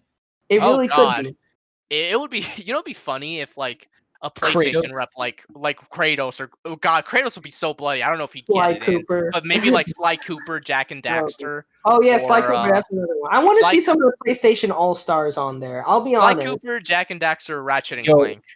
Ratchet and It Clank would be cool to so see one of them.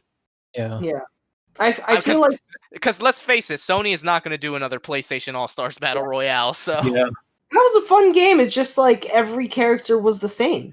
I mean, I don't want to hate on the game completely because I felt like if there's another company that could do a Smash-like game, it's Capcom, not Sony. But Sony still has some like legendary characters that could totally fit. My issue with Battle Royale is just some of the gameplay mechanics, like how you can only knock out an opponent with like the ultimate attack essentially in that game. But also some of the picks were just bonkers in that game. Like they added Dante, not even Dante from DMC, which could have worked. Like I know Dante is multi-platform, but DMC 3 and 1, we forget about 2 obviously because 2 is not a good game, but like DMC 1 and 3 were pretty big games on PS2. So if they had added like, classic Dante that everyone loves, I feel like that would have made sense. But no, they added Dante from the reboot, like the black-haired one that looks all Yeah. emo and stuff. But They and I'm didn't just even add an alt for him, if I'm not and, mistaken. and if I'm not mistaken as well, I think he came out before his reboot game came out. Like I think he was in PlayStation All Stars before the DMC reboot released. I might be Uh-oh, wrong on promotion that though. character. Yeah, like Corrin essentially from Smash. Yeah. You said Uh, Corin? yeah. Relax, footboy. But My God. But another pick that just really I still can't wrap my head around it. They added Big Daddy from Bioshock in Oh, right. PlayStation All Stars, and I'm like, Big Daddy's from Bioshock, a game that has always been multi-platform, but the first Bioshock game, which is a great video game, super iconic from 2007, because I guess a million amazing video games came out in 2007. But Bioshock was originally never even on PlayStation. Like, it came out on PlayStation, I think, like, at least a few months after it came out on Xbox and PC. So that pick, I'm just like, why? Like, that's like adding a COD character in PlayStation All Stars Battle Royale. It's like adding Captain Price, and I'm like, it's like, oh man, what a PlayStation All Star. Because when I think of PlayStation, I think of Captain Price or Big Daddy or something. Like, it's like, no, you should add like Right. actual PlayStation characters. Yeah. It's also funny that you say that because like I picked it up once I got the Vita, right? And I played a little bit of it and I was like, this is actually not that bad. And then when I found out the only way you can, knock a player's stock off is if you use the ultimate move, I'm just like, really?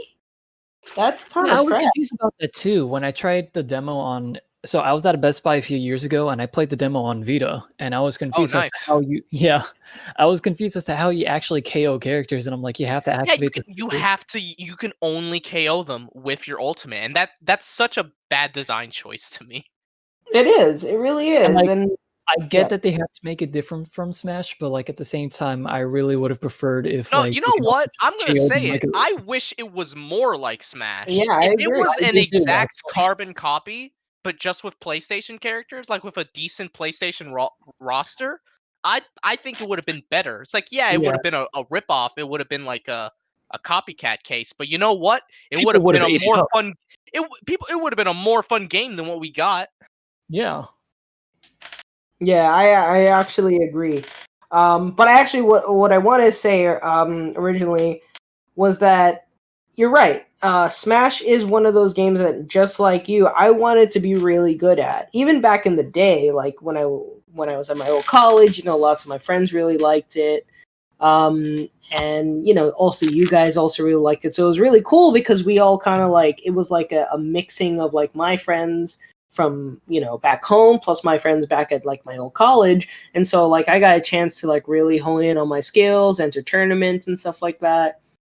And then the one for Switch came out, and I'll be honest, I love the Switch. It's a great concept, but if your Switch has Joy-Con drift, it kind of kills Oh a lot. It God. kills a lot of the like playability for a lot of games, and Smash is one of those games. I mean, obviously, yes, I I mean, can connect it you to the can't really TV. play Smash with Joy-Con drift. Yeah, Like you it Yeah, just can. does not feel good. Like, you need an extra right. controller, and obviously, yes, I can just. Yeah, I have a little like stand thing that I put my I put my Switch on and I can just like play with my Pro controller, which is fine. But I feel like the fact that I have to either shell out $60 for a single replacement Joy-Con, or $90 or $70 or $80 for two new Joy-Cons if I want to. Apparently, I'm apparently a lunatic. I want to do that. or I could just buy one of those wired controllers and play like on, like a GameCube controller or something like that. But the problem is that like the whole reason I enjoyed Smash in the last generation is because, well, yeah, sure, it had the Wii U, but also the 3DS version, that was great. I could just go and like play it wherever I was. I could be in my bed and I can still like train for Smash.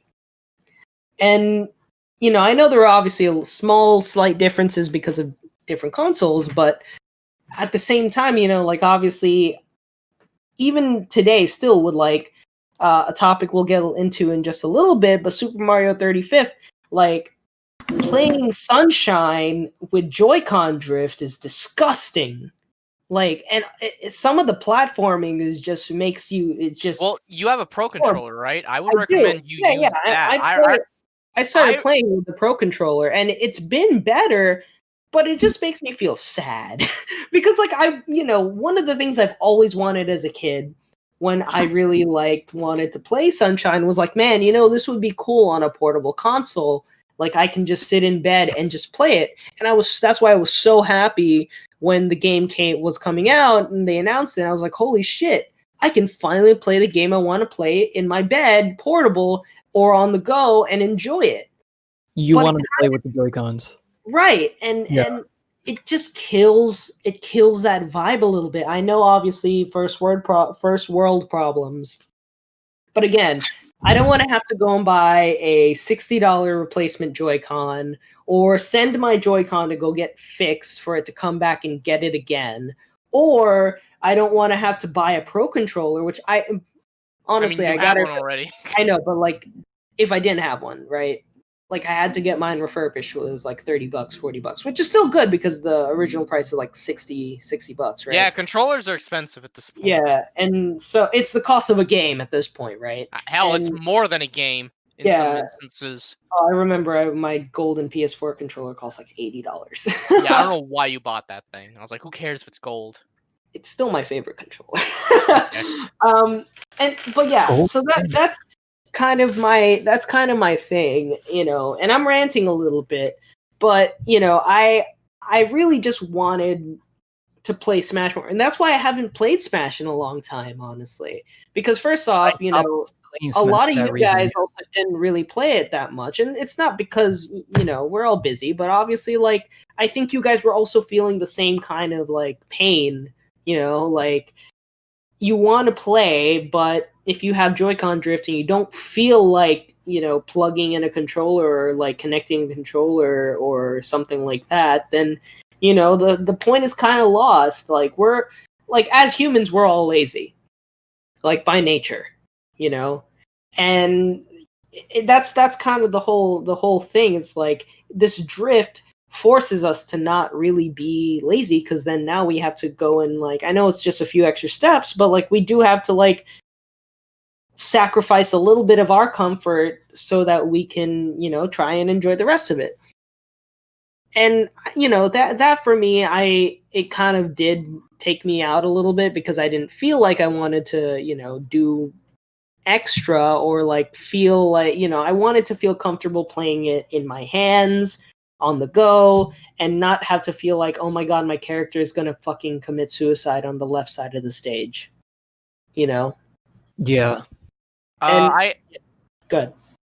I kind of have a similar experience in that I think Smash Ultimate is a great game. I don't know if I'd say maybe as a whole it's probably the best Smash, but I think certain elements of previous games are better. Like I don't really like the World of Light mode in Ultimate. I think at the end of the day, I still like Subspace Emissary.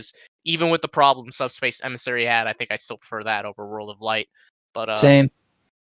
But Smash Ultimate's a really fun game to play. It controls really well, and it's a great entry in the series. But I actually have not, like Lawrence, I haven't really played it a ton, and it's because for the longest time I had Joy-Con drift, and it's a game I like playing Smash on my bed, and it's a game, so in handheld mode, and with Joy-Con drift, that game is just not great. You'll just accidentally fall off a ledge because the character keeps moving and all that. And because of Joy-Con drift, I ended up I stopped playing the game until it got fixed. Yeah. But by And the by time then, my a lot of the Joy-Cons hype came, yeah, but go ahead. by then by the time I got my Joy-Cons again, because it took a little longer, because I messed up and accidentally sent my Joy-Cons through USPS instead of UPS. But eventually I got it back, and by that time I had lost interest in keep playing it. Because, like, I'll be honest, like, if I opened up the game right now, if I inserted the cartridge, I feel like I'd load in almost all of the DLC fighters, because that's how long I haven't played it. Because the Joy-Con drift, like, killed it for me. Like, I stopped playing it. I sent it the Joy-Cons over. By the time I got back, I didn't feel like playing it as much, and a lot of my friends were busy, and that's it. And that's a game I primarily play with friends. I don't Yeah. really play online with randoms very often with it. So yeah, I haven't really played it a ton, but I still like, to tune in to, like, fighter announcements and all that. Yeah, Just see me what it is. too. It just hype train. And Yeah. that's kind of the thing with me too. Like the whole Joy-Con drift thing kind of created that, like, by the time, especially for you, like, by the time the Joy-Con drift was fixed for you, like, the hype was kind of dead for a little bit. Like, there was kind of an empty space, and this was around the time they were still working on more fighters, and the game had just, like, Well, come this was out. still during, like, Fighters Pass 1, I think. Yeah. Yeah. And honestly, I haven't even bought Fighters Pass 2 yet. Oh yeah, Like, I haven't bought it either. I just you know? realized. So if I loaded it up, I would not get Min Min, who was Yeah, the and I first also DLC wouldn't. fighter Unless you pass buy it one. right now. Yeah, Unless I buy it right now. yeah, I'll probably get it eventually. And see, that's my attitude. It's like I don't really feel like urgency to get it, and I loved, again, I love what Nintendo's doing with Ultimate, because it is quite honestly the best game in the entire, like, series. I'll honestly good. Obviously, the fact that it has every single character for the most part is great. I mean, And what do you mean for the most part? It does have every character. well, yeah, That was one of the big things they pushed, is that everyone is back. everyone, yeah, and the fact that they brought Banjo Kazooie, they brought like Persona into the game, like, that's on its own, like, that's just, like, super great. The fact that, there were no boundaries essentially to adding a character. No But more. that was just really cool. And I guess, I wish I could really go back and play it, and I can, but I just don't feel like there's not as many people. Given the recent stuff that's been happening in that community, I kind of don't want to really be attached to as much to the game as possible. I mean, yeah, I know. Obviously, we're referring to what happened with a lot of the pro players in the Smash League. A lot of them got outed as, sexual predators and whatnot, and obviously that's a horrible thing, and they should not be a part of the community anymore. Of course, some hardcore fans probably didn't care too much, because it's like, oh, but they're so much fun to watch, and it's like, yeah, Yeah. but they abused women, so no. uh, Children. but, like, community aside with shit like that, it's still like a Yeah. really good, solid Yeah. game and all that. So I always say this, like, I know that every fan base has their bad apples, some more than others. And I think especially, like, big fan bases like Yeah. Smash, you'll see more bad apples more often compared to smaller Because they're fan the bases and loudest all that. ones. Because I mean, well, that, and also is just the fan base is bigger, so it'll inherently just have more bad apples, like, Right. ratio wise and all that. But I always say you should not let them ruin a game. I know back then I would say that, it's like, oh god, this fan base. Like, I remember I said that with Steven Universe, where it's like, Steven Universe fan base really, like, kills my desire to watch that show. And nowadays I feel like an idiot for saying that, because it's like, I shouldn't let, asshole or dumb fans ruin what's, a cool looking show, or in this case, a cool game and all that. Right. Yeah, I know what you mean, but it's just obviously, like, you shouldn't. Sometimes you just can't help it, right?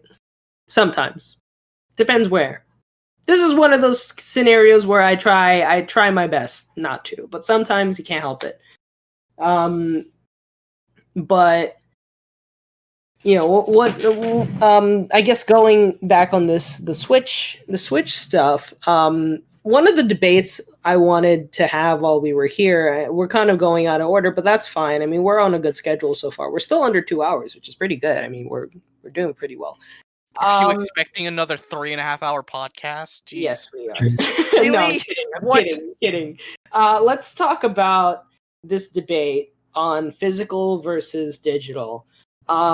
So, I mean, a lot of especially in this generation with like the advent of like digital gaming, cloud gaming, and just being able to buy like a game online for like $3 as opposed to like 60 sometimes, or vice versa. All right, that's a huge exaggeration. But sometimes it happens. I've seen it. And so just the fact that that's convenient, it's great. It's actually pretty good. And if you have a gaming computer, or if you have a PS4 and a next gen console, then or you're going to take advantage of a sale that's like right in front of you if it's like $1 for a really good game, or like even I saw a game once for 14 cents on the eShop. And are I you was sure like those were big games though? I feel like when you see no, a game that low, I mean just it's games like... in general. Like what I mean there is just like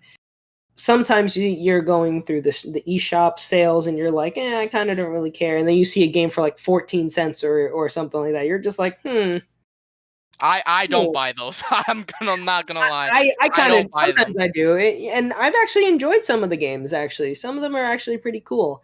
I mean, I'm not gonna say the games are awful or anything. Yeah. I think most of the games that go that low during like eShop sales are indie games, and I'm sure that some of them are good. It's just I don't buy them just because they're like 12 cents. No. Yeah, and so I mean, I guess I'll open this up. For me personally, I am a physical person. Well, I know I'm a physical person. Oh, are you? I thought you were just... I'm a very physical person. I really like physical games in general. I prefer physical games, and I will if I'm giving the option, I'm going to buy the physical game, given obviously the same price and everything. If there's a sale and it's better for me to buy a digital, and I have enough space, I will buy the digital copy. And that's a big thing that plays into this argument is, do you have enough space? Are you willing to spend more for space? And do you have like an ability to play it? And do you really own the game? On that note, I'm going to turn it off to you guys. Whoever wants to go.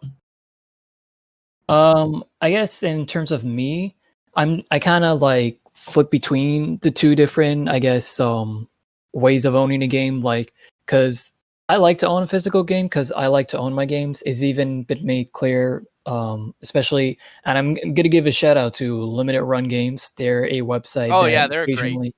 Yeah, they do occasional like they put games that are usually digital only onto physical cartridges, and they work together with the companies and developers of the game, and they make a cover case, like an official one for the corresponding game console. It could be PS4, Xbox, or Switch, and they have that, and then they make it available on their website as their name insists, for a limited time. So and the cool thing is that usually, in most cases, the games don't actually exist yet in terms of like how much stock they have.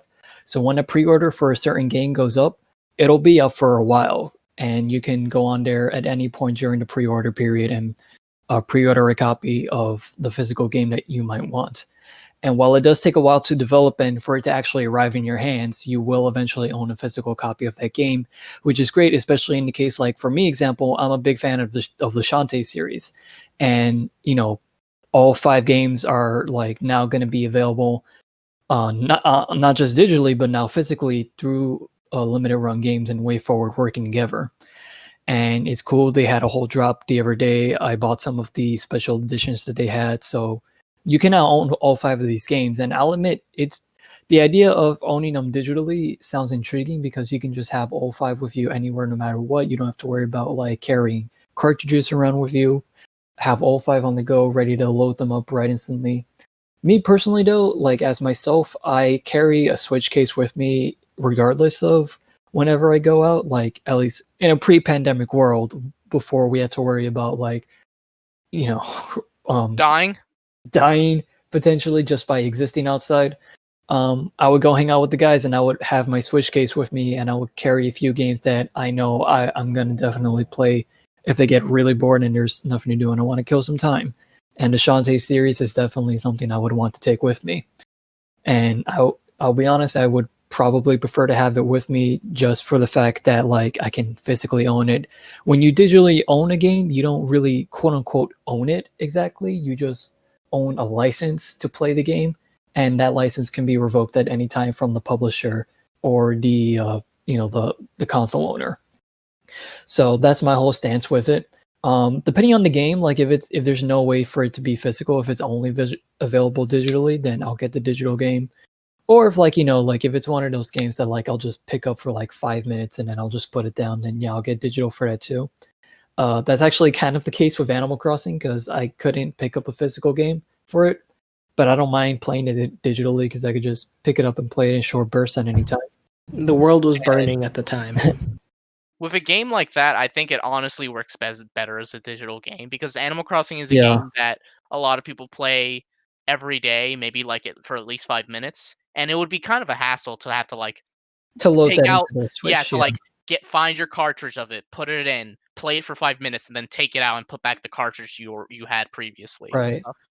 And again, the thing is too is that with some of the Nintendo titles, at least with the exception of a certain one we're talking about later on, those games are going to be always available as long as the Switch is a thing. So you'll never have to worry about them ever quote unquote revoking the license to that.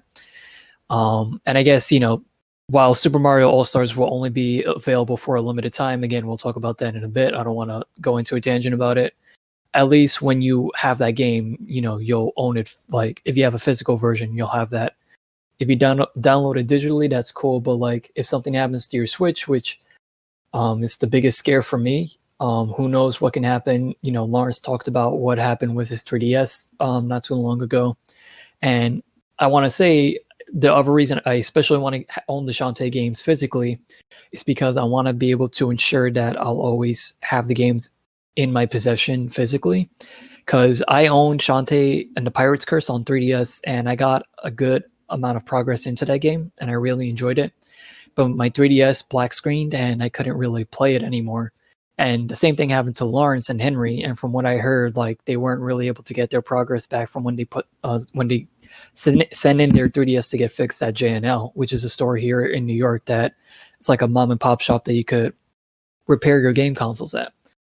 And so eventually I'm probably going to get my 3DS fixed there too, but I know for a fact that there's that risk I'm probably not going to have my Shantae data on there. So I want to own these games physically so I can just load them onto the Switch. So in case anything happens, at least I'll have them on the cartridge. And that's really my whole thing with it. Like I would prefer to have all those games physically if they're available physically. Like even the other day, like the crossover between Azure Striker Gunvolt and Mighty Number 9, created by Inti Creates, I think the name of the company is. Inti Creates. Which I hear is like a really good game. I even tried the demo out, and it's pretty good. Limited Run Games recently had a thing. It's no longer up right now, but they were making physical copies of the game with all the DLC included on the cartridge. And I did some research, and I saw if you bought the game digitally with all the DLC, it's actually like $2 cheaper, give or take. And so I was wondering, I was even asking guys, $2. I was asking them, like, would it be the better deal? 2 Carl Jr. hamburgers right there. I was asking the guys if it would be a better deal. I love you, thank you. Or physically. What? Oh my god. Keep going. I was asking the guys if it would be better to own it digitally or physically. And we came to the consensus that it would probably be better to own it physically, just so you can have the game on hand. Weren't you also asking about the Mega Man X Legacy collections? Yeah, I was asking about that too, because obviously it plays like a Mega Man game, so that got me thinking, if I get it digitally, I might also want to get the official Mega Man titles too. So should I own that physically and digitally? And well, then the thing is, that And yeah, like I'm pretty sure you were about to mention how if you buy a physical copy of those legacy collections, the second part of those games, for some reason, with the exception of the Zero and ZX collection, is digital only. Like they give you a code when you buy the physical copy, and you only own the first part of the game physically, which is kind of weird. I don't know why Capcom does that. It could be a reason that we don't know about, but as far as we know, it's just there's no official reason given. It's just weird. Yeah, it's only on the Switch too, because on PS4, it like comes if on, you like, buy the 2 discs, PS4 right? version of the X Legacy Collection, I think it just comes with 2 discs, so you just Yeah. have both physically. So I don't know why with the Switch. Is it 2 disc? I want to be sure. Let me look it up. I think it was, but you could just double check. Legacy Collection, PS4. Yeah, I'm more inclined to say that like if it's more convenient, digital is definitely a good thing to do. I'm glad the option is there. That's something that I think is important, at least with this generation, is that the option is there. And I feel like, you know, around the time the Xbox 360, that was kind of the last point that like Xbox 360, PS3 era, and Wii. That was kind of the last point where like they really pushed hard on the physical. And they had some of the digital stuff, like they had extra digital stuff on the Wii Shop. They had some full games on the Xbox 360 Marketplace. Right. Same thing with, obviously Games of Gold was really cool, and same with like the PS3. That's I know also always cool, yeah. sell like full games on there, and the Vita and 3DS as well when those had. But like those were always just options, and still is an option now. But like now more than ever, I mean, they're making consoles where like you can buy only digital games, like the Xbox Series X, which has the digital version, and then we have the PS5, coming out, one with a desk version and one with a purely digital version, which is just a hard drive. And so I think like, there's that push for digital now going on. Eric, go ahead. I was just gonna mention I looked it up, and yes, like X Legacy Collection 1 and 2 on PS4 as an example, it is 2 discs. Which Gotcha. that still feels weird to me because I feel like you could very easily, like, you don't need to separate it into 2 Legacy Collections. You could just have an X Legacy Collection that has all 8 games, or at least the 8 mainline ones. I know there's Command Mission, but that's like an RPG spin-off. But yeah, on Switch, for whatever reason, you don't get a second cartridge or anything like that, and it's not a Legacy Collection 2 is not on the cartridge that's given to you. You get a code for it, which is odd. I don't know why Switch is the only console where they do that with. Zero and the Zero ZX Legacy Collection is the exception, though. Like Ray said, that comes with all 4 Zero games and both ZX games on one cartridge or one disc if you played like the Xbox or PS4 version.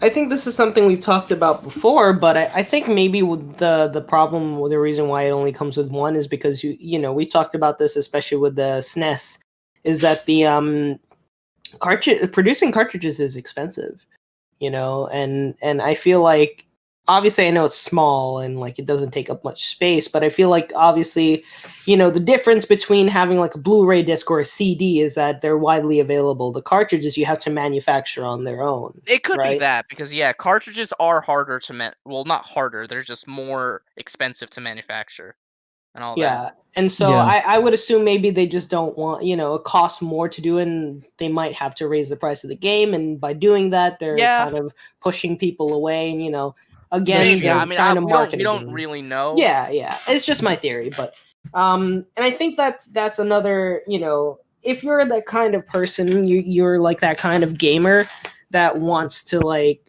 you don't want to carry too much, then yeah, sure, go for digital, right?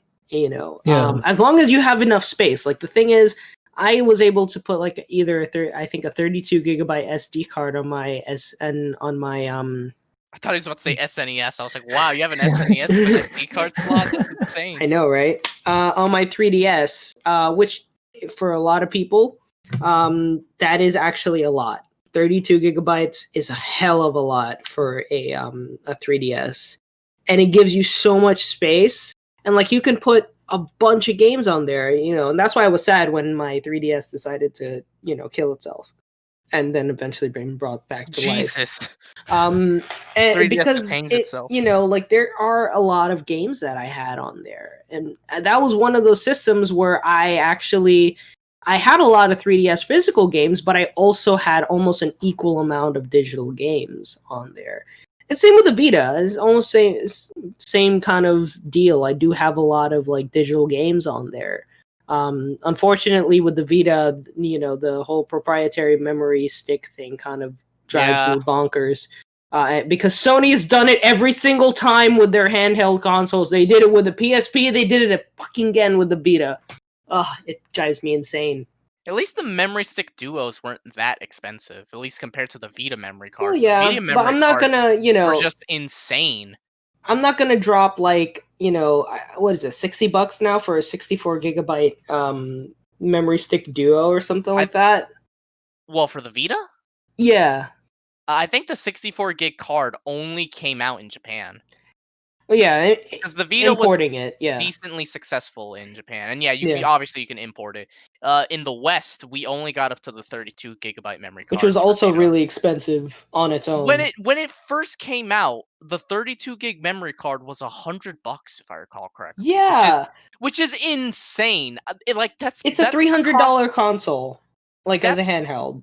When it first came out, I think it was like 250 or something like that, or 300, something like that. But then when you couple in the memory card, I'm like, this is ridiculous. I don't know why Sony just always has issues with pricing in that regard. Because I mean, there's the infamous $599 PS3 at launch. $599 US. Yeah. But with the Vita, we only got up to the 32 gig memory cards, and if I remember correctly, it was $100 when it came out, which is insane because that's basically the price of like 2 games. Right there, more or less, because handheld games are typically like maybe $40 to $50, something like that, compared to like home console, which is like 60. And that's also one of the big problems with that console is that, and I'm not trying to start a whole discussion on the Vita, I promise, but like. A lot of those games are like 8 gigs. I have like Spider-Man, the Amazing Spider-Man game on there, and it's like why the gigabytes. fuck did you buy that for Vita? It was like $3 or $4. I didn't. Another one of those cases. You have compulsive buying disorder at this point. I guess if Lawrence was morbidly curious, then I guess I was. That is generally the reason why, and it was an okay game, but it wasn't. Oh man, Jeepers Creepers video game for $2. I'll buy it. Because it is one of those things where it's like, you already have a superior like Spider-Man game, no pun intended, on the PS4. So like, why would you go for the Amazing Spider-Man 2 video game? And it was meh. Anyways, the reason I mentioned that is because that's a game that on its own is 8 gigabytes, and I wouldn't really justify keeping that on my my memory card, but that's just an example. It's just if I have a 32 gigabyte card, that's already 1/4 of my space is gone. And let's not mention how much space is taken up by the operating system, at least a couple of gigs, 2 or 3, right? And so you're already operating on a limp. And so now you have to I have a bunch of other games like Fate is on there. What, Fate Extra? Yeah, and I have also P3 on there. I have the Crash game. I have all the Sly Cooper games on there.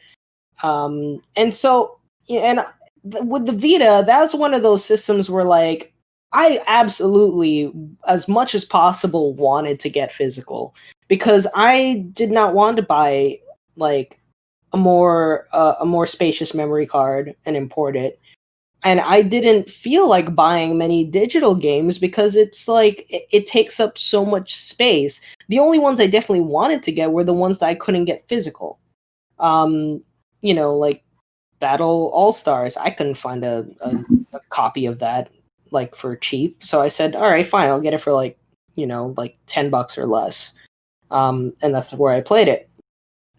I was morbidly curious about Amazing Spider-Man, so I got it for $4 when it was on sale, and I tried it, and it was okay, but again, took up 8 gigabytes of space. I don't need that there, and I'm definitely not going to go buy it for $20 or $30 on the market.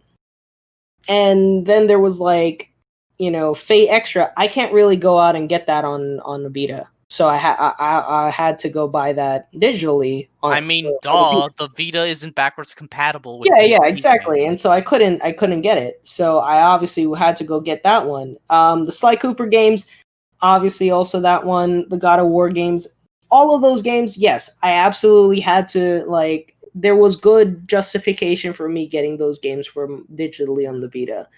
But something, for example, like Golden Abyss, The Uncharted game. that's a game that like if you can I got that physically. get it physical, because the cartridge is widely available, it's cheap, and it's a good game. I mean, cheap now. Wasn't cheap back then, but cheap now. And it's still a good game regarded today. Like, and see that's what I'm trying to get at is that some of these games, it's worth it to get it physically because of space issues, and that's another problem that Ray brought up earlier with the Mega Man thing. We were talking about this is that if you have the space, there's no problem with going all digital, and I even have that problem with like my cell phones, right? Like eventually our cell phones end up becoming like packed up with pictures and stuff like that, and eventually we have to start deleting apps, deleting pictures we've already saved or something like that. And I think the same concept applies, right? Is that if we can afford to get more space, or if we can afford to free up some space for a game, then it's worth it to get it digitally. If you want to, if you're okay with it, if it's cheaper, or if it's just more convenient to have it on the system whenever you want it, as opposed to making sure you always have the cartridge. And if you're the kind of person that will carry around the, bag with you, or the case, yeah, sure, physical is fine because it's so small, it takes up a little space. It's totally okay. And so, that's kind of my argument. But then again, like, for example, Eric and I, we both have essentially modded our PS4s to take the 2 terabyte hard drives. Modded. Right? What modded? We just removed the hard drive it came with. Yeah, because but the thing is, you guys like soft modded the card. Modded. It's like really. Well, did you also download more RAM for it, Lawrence? Out of the box, it wouldn't support that hard drive. So obviously we had to. Out of the box, it only has a 500 gigabyte hard drive, which is nothing. Yeah, because PS4, even the physical discs install themselves onto the console, which is why we bought the 2 terabyte hard drive for it. Yeah, and I got we both got I got the slim version, and so like. So did I. Yeah, and so the when Uncharted 4 one. Yeah, I got the Infinite War or Advanced Warfare one. You got the Advanced Warfare one? Why? Yeah. I guess the first game I wanted to play was COD when I got it. Of all games to get a new console for, it's COD. Okay. They didn't have the Uncharted one anymore. Now no way. That's not true. They didn't have no. Like when I was at the Best Buy, they didn't have it, so I was just all right. Well, I ordered mine off of Amazon. To be fair. Oh yeah. I got mine from Best Buy because I had a gift card, so I was like, okay, sure, why not? But when we both got our PS4s, they were the 500 gigabyte version, and like I just felt like that would have, especially because we know that the physical disc installed the hardware onto the system. We know that it's going to take up space and run out of space much quicker. And so I feel like it is a little easier because you could just, uninstall the software, and I think it'll save the save data, which is good. So if I ever want to just like insert the disc later, I could do that. And same thing with the digital. So, and that's kind of where you draw that like little gray line of just like, is there really a difference in this case? And in our current gen, is there really a difference because of that? The PS4 CDs, they will be installing themselves onto the actual system. To go out of our way, we got a new hard drive. We changed it out for the new one. so that we had enough space. And we have, I think it's plenty of space. It's actually more than I need. But, you know, I'm actually almost out, but I mean, really? I have games that I could delete because I beat them like completely already, Yeah. and I don't feel like replaying them. And so for it's like it's more than enough for me, and I think that's just kind of the way that I think about it. Like, yeah, I have quite a few digital games on PS4 as well, but I also have like my physical disc because I just prefer to have the physical disc. I It's just the way it's always been. That's why I feel like astronaut meme. that's why that's why I feel like when I do eventually get to purchasing a PS5 when that comes out, I'm probably gonna go for the disc version because I want to have that option to own games physically and digitally. Most I don't- people who pre-ordered the console already pre-ordered the disc version. Like I think Yeah. in one website, some guy like analyzed the pre-orders, and it was like 99% to 1%. Wow. Of course it is. Yeah, I think it might be, in my opinion, it might be a bit too early to like just go in for an all digital future. I I think feel if you do that, you're gonna lose. I think a lot of part people. of it also is because remember these game consoles at this point are also like home entertainment systems. Like Yeah. you could play Blu-rays on a PS4. I would want to play that too. Blu-rays on my PS5. I With the want to have discless that option version. to play movies. Yeah, Yeah. and with the discless version, you would only be able to stream stuff on like Netflix and all that. Yeah. And I mean, it kind of on the same note. I mean, also just in general, like there's been just a talk that just like nowadays like the consoles are really just kind of competing with gaming PCs, because I see in the last decade, I would say there are more and more people building gaming PCs. And I think that kind of has a little bit to do with this whole physical digital kind of thing. Like, I feel like with a gaming PC, obviously, you don't really see CDs for like to buy a PC game in stores anymore. It's mostly just like Steam. You buy it on Steam, or use Epic or whatever site you use to buy the games on. And that is, I think, the closest that we've gotten to like an all digital, like kind of an all digital way of playing, because everything kind of exists on the hard drive. And it is one of those cases, like, for example, they stopped selling Assassin's Creed 3 on the Steam marketplace for some reason, but I had already had it. And so, it kind of sucked when I was reinstalling all my games on Steam and I couldn't really like find it on the marketplace. And I was like, man, what would really suck is if I completely lost my license to play this game, and that's just kind of the another crux of the issue is just like, do you really own this game? We talked about it a little bit. Do you really own this game? No. You've bought it, sure, you bought the license to play it, but like, what if one day that company decides that, or just goes under? Did you just lose your license to play that game because that company is no longer running? And that's that's the whole thing. But yeah, I think one of the big things with a gaming PC is that, like, yeah, our consoles nowadays are kind of just in direct competition with like a gaming PC. And a gaming PC nowadays is kind of like the closest reality to an all digital kind of gaming experience. But I think as a result, like, more people I think there are less people that are inclined to buy like as many consoles as like a gaming PC, if they can like keep on upgrading like their PC. And you can't really upgrade like a gaming console outside of like space, like what we did with our hard drives, but you can't really upgrade the graphics card on a PS5 or a PS4, right? And so you can always do that on your on a gaming PC. But yeah, I think that brings us into this next topic where we're talking. What do you mean next topic? You didn't even ask for my opinion on it. I thought you already gave it. No, I didn't. Oh, go ahead. He kind of did not. Yeah. Go ahead. I What? thought you did, but go ahead. Wait, what? Go No, ahead. I was backing you up. Yeah, I kind of didn't. Maybe you shouldn't talk so much then. Jeez. Oh my God, Then go you'd ahead. realize. God damn.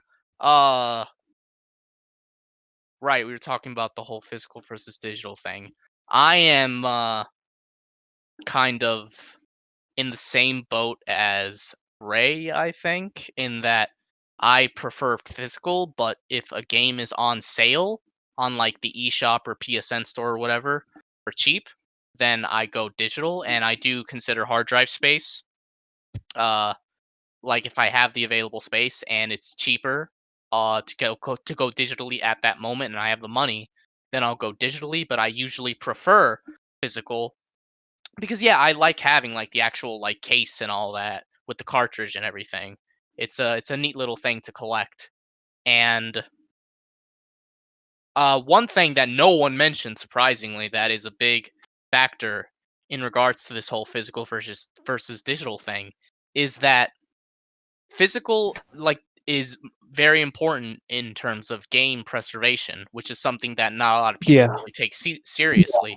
Because if a game is only digital, but then it's pulled from the store, it's essentially gone. I And did like, eventually wanted to say that as well because I guess breaking news. Just to chime in real quick, we did get the Scott Pilgrim game back on the digital storefront eventually. Good. half of me feels like they did that because they knew they were in so much hot water with like Yeah, who was it? Ubisoft. Ubisoft. Ubisoft. I feel Who, like they who had by the like a way, in did case not of celebrate bad Rayman's press. anniversary. Yeah, like in case of bad press, announce Scott Pilgrim again because they know people have been asking for the game to come back because that's a game that was pulled from stores, from the online stores on Xbox and PlayStation because of the licensing expiring. So the game was essentially gone unless you had bought it and downloaded it previously. The good thing is if you had bought it and downloaded it previously but you deleted it, you could just go to your download history and download it again that way. So like as literally as long as you have bought it once and it downloaded it once, then it's yours forever, even after it's pulled from the store. But like a lot of people never didn't. You know, the game was pulled, so a lot of people didn't have the game at the time, and some like me wanted to play it because I was like, oh yeah, I had fun with the bits I played at a friend's place one time. Oh, but it's gone because it was an online only game, it was a digital only release, and they pulled it, so I can't buy it. So it's essentially gone, and that's why physical versions of physical is super important for game preservation. Because if a game is digital only and it's pulled from stores, its availability is just has gone down to hell at that point. But with physical media, that's just not going to happen. That's why limited run games is a that's another reason why limited run games is a very good service because they typically go for digital only games and produce a limited supply of physical cartridges.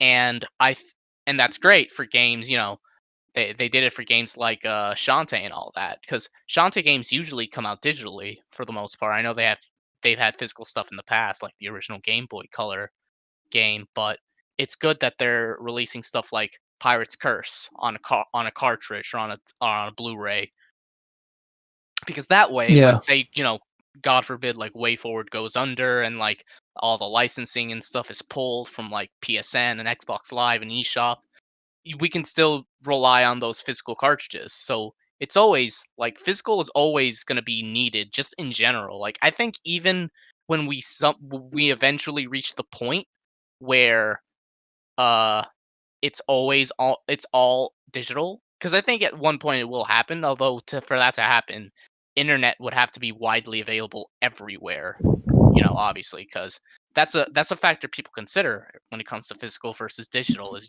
internet speeds. If your internet's slow as shit, then you probably want to go physical more often than not.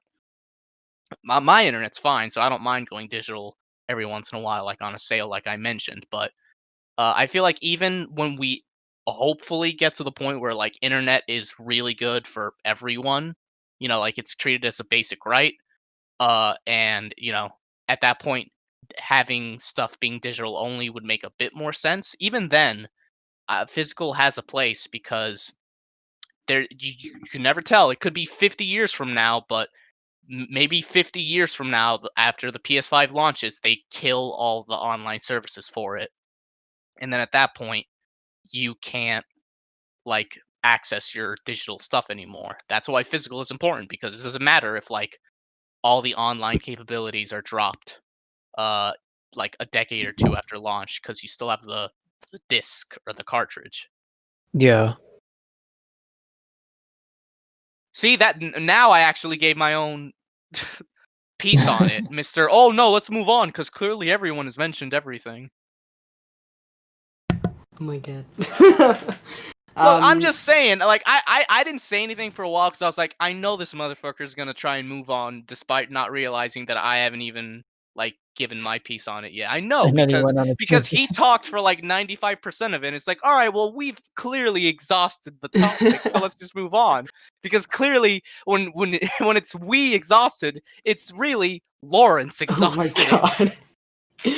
I'm just saying, that's why I was quiet for a lot of it, because I was like, one of these two guys probably forgot that I haven't even talked about my. No, Eric, I was yet. keeping. I swear I was keeping track. I knew like you didn't get a chance. No, So, that's why. No, That's why I was- had to. I was surprised when Lawrence. That's moved why I on. had to ask earlier what you said, because I thought you were backing Lawrence up for a second. I was Oh. like, wow, all right. No, But I no, thought because I was looking at the And I chat and Ray was directing us, and that's why I was like, oh, okay. That's why I thought everybody had already spoken. So that was my bad.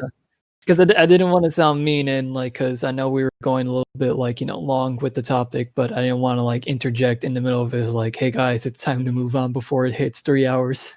Yeah. But I will say, just to conclude, I did eventually decided yes, I'll pick up the physical version of the of X.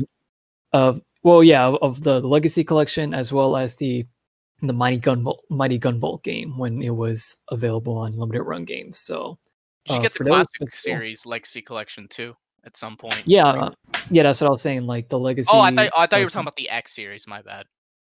Well, both, yeah, like the X series okay.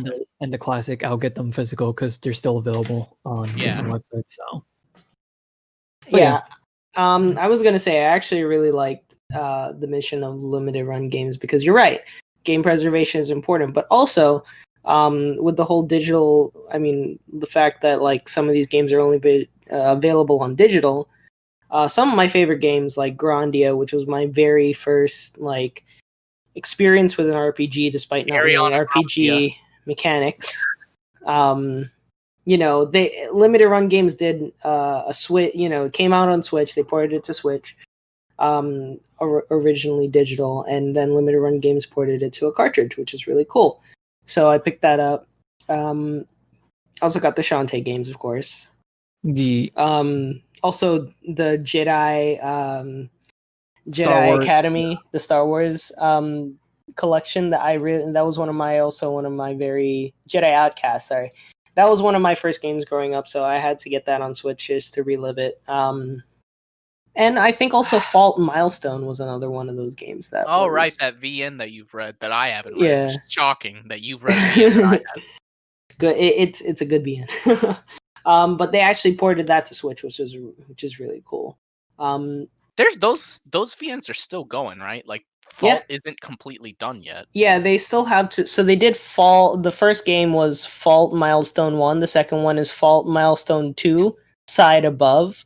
And the next one is Fault Milestone 2, side below.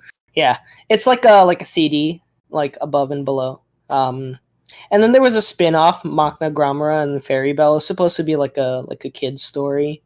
So it's pretty cool. It's a pretty cool series. I actually dig it. I think I own at least one of them on Steam, but I haven't read any of them yet. But I'll read them eventually. Maybe after you read Fate. So maybe in like trade-off. 25 years. Shut up. But yeah, so I love limited run games for their mission, so that's really cool. In fact, they're still producing Vita games. Right, they still are. And 3DS games too. I think there are still some Vita games I want to get, because I have the original version of Gravity Rush, even though I own the PS4 remastered version. But I also kind of want to get the Vita version of Tearaway, even though I know they Ooh, brought yeah. that to PS4 as well, which was for that game from the Little Big Planet devs. That Oh, game, that yeah, game yeah. looks like one that would benefit more from the Vita than the PS4. So I feel like I kind of want to get the Vita version of it and play that because I heard it was one of the better Vita exclusives and all that. By the way, speaking of Vita exclusives, the biggest exclusive, Persona 4 Golden, is no longer exclusive because it's on Yeah, Steam. So, that's true. It is on Steam. I really enjoy that it is.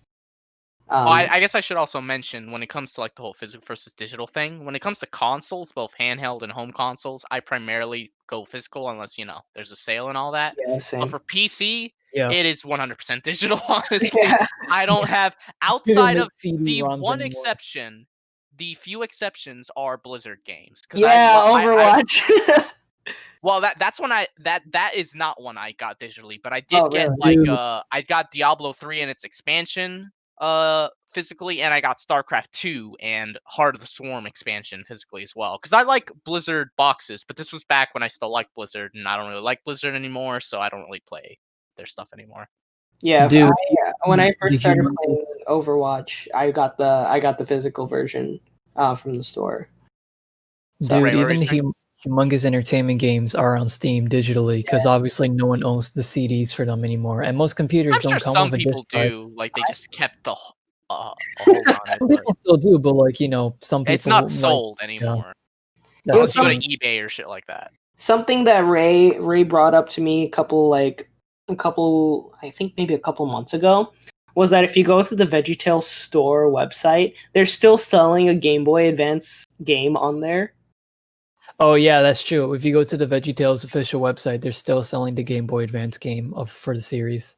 Like it's available for sale. I've never watched VeggieTales, and I actually didn't know it was a Christian cartoon. Yeah, growing up, I didn't really know, even didn't though realize it's that kind of growing up. obvious. Like, I knew of VeggieTales, but I never knew it was a Christian cartoon until like semi-recently, like a year ago or something. Saberspark did a video about it, and it's about an Yeah. hour long, but I actually watched the entire thing, and I was like, wow, I didn't know that there was so much I watched shit that going video on. too, and I'm like, wow, I did not expect VeggieTales to have this intricate of a story. Yeah, that's what I said too. I was like, yo, I thought it was just talking and singing vegetables. There was a story behind the story. Like, what? Yeah. Yeah. I think, I since we're still on this topic, physical versus digital, we should talk about the one that really kind of sparked this debate. We talked a little bit about it earlier. Can you talk about Avatar first? Because I gotta go pee, so I figure you guys can talk about that while I'm out. Sure. Yeah. I'm back. So Plus, Avatar. Ray wants to talk about it. The man's like begging you at this point. Stop with this topic and move All on. right, Ray, you take the reins on this one. Avatar, go. All right, so as everyone knows, Avatar recently made a big comeback thanks to both Netflix and Nickelodeon collaborating to bring the show to stream on there. So that's been a thing, and very recently we also got Legend of Korra on there, I think in August, if I'm not mistaken. Might be wrong on that, but either way, as of right now, as far as I'm aware, you can watch both shows on the service, and if you just so happen to have CBS All Access, you can also watch both shows on there, because CBS and Viacom did that whole merger, the remerger. They used to be like one company, I think, at some point. And so now not only can you see CBS shows on CBS All Access, but you can also watch Nickelodeon shows and Comedy Central shows, MTV shows. So now you have that all in one package, and I guess it's worth arguing that CBS All Access is now much more worth getting if you're into that kind of programming. But either which way, the point at home. So Avatar's been pretty big in the news recently. And along with the show coming to Netflix, there was also news that we learned of. I forget when exactly we learned about this, but I know it was early this year. Yeah. There was an announcement that a live action Avatar series was going to be coming to Netflix. And of course, the first thing that pops into everyone's head when you hear Avatar and live action together, if it's not the James Cameron film that's completely unrelated to it, is the not so good, I guess, movie like that retold the events of the first season of the show from M. Night Shyamalan, and it didn't do so hot in theaters. It's a kind of a mess to even just watch, and you could just tell like there was really no heart and soul poured into it. And obviously, the creators of Avatar were not directly involved in its creation. I can't remember if it was a whole thing where they offered notes to them and they just ignored it, kind of similar to with Toriyama and Dragon Ball Evolution. But either we're which way, talking these juicy Avatar bits, huh? but either which way, the movie sucked. But there was hope for the Netflix show that was announced because it was said that the creators were going to be part of it and giving direct input. And obviously, the movie existed, and it is a product that they could study to be like, hey, don't make the same mistakes that this film made. Like, listen to what the feedback that was given to it. So there was hope, and Netflix in general also makes some decent live action series. There's also some not so good ones, but I mean, they have a pretty decent track record. So there was that sliver of hope that the pieces could have fit together.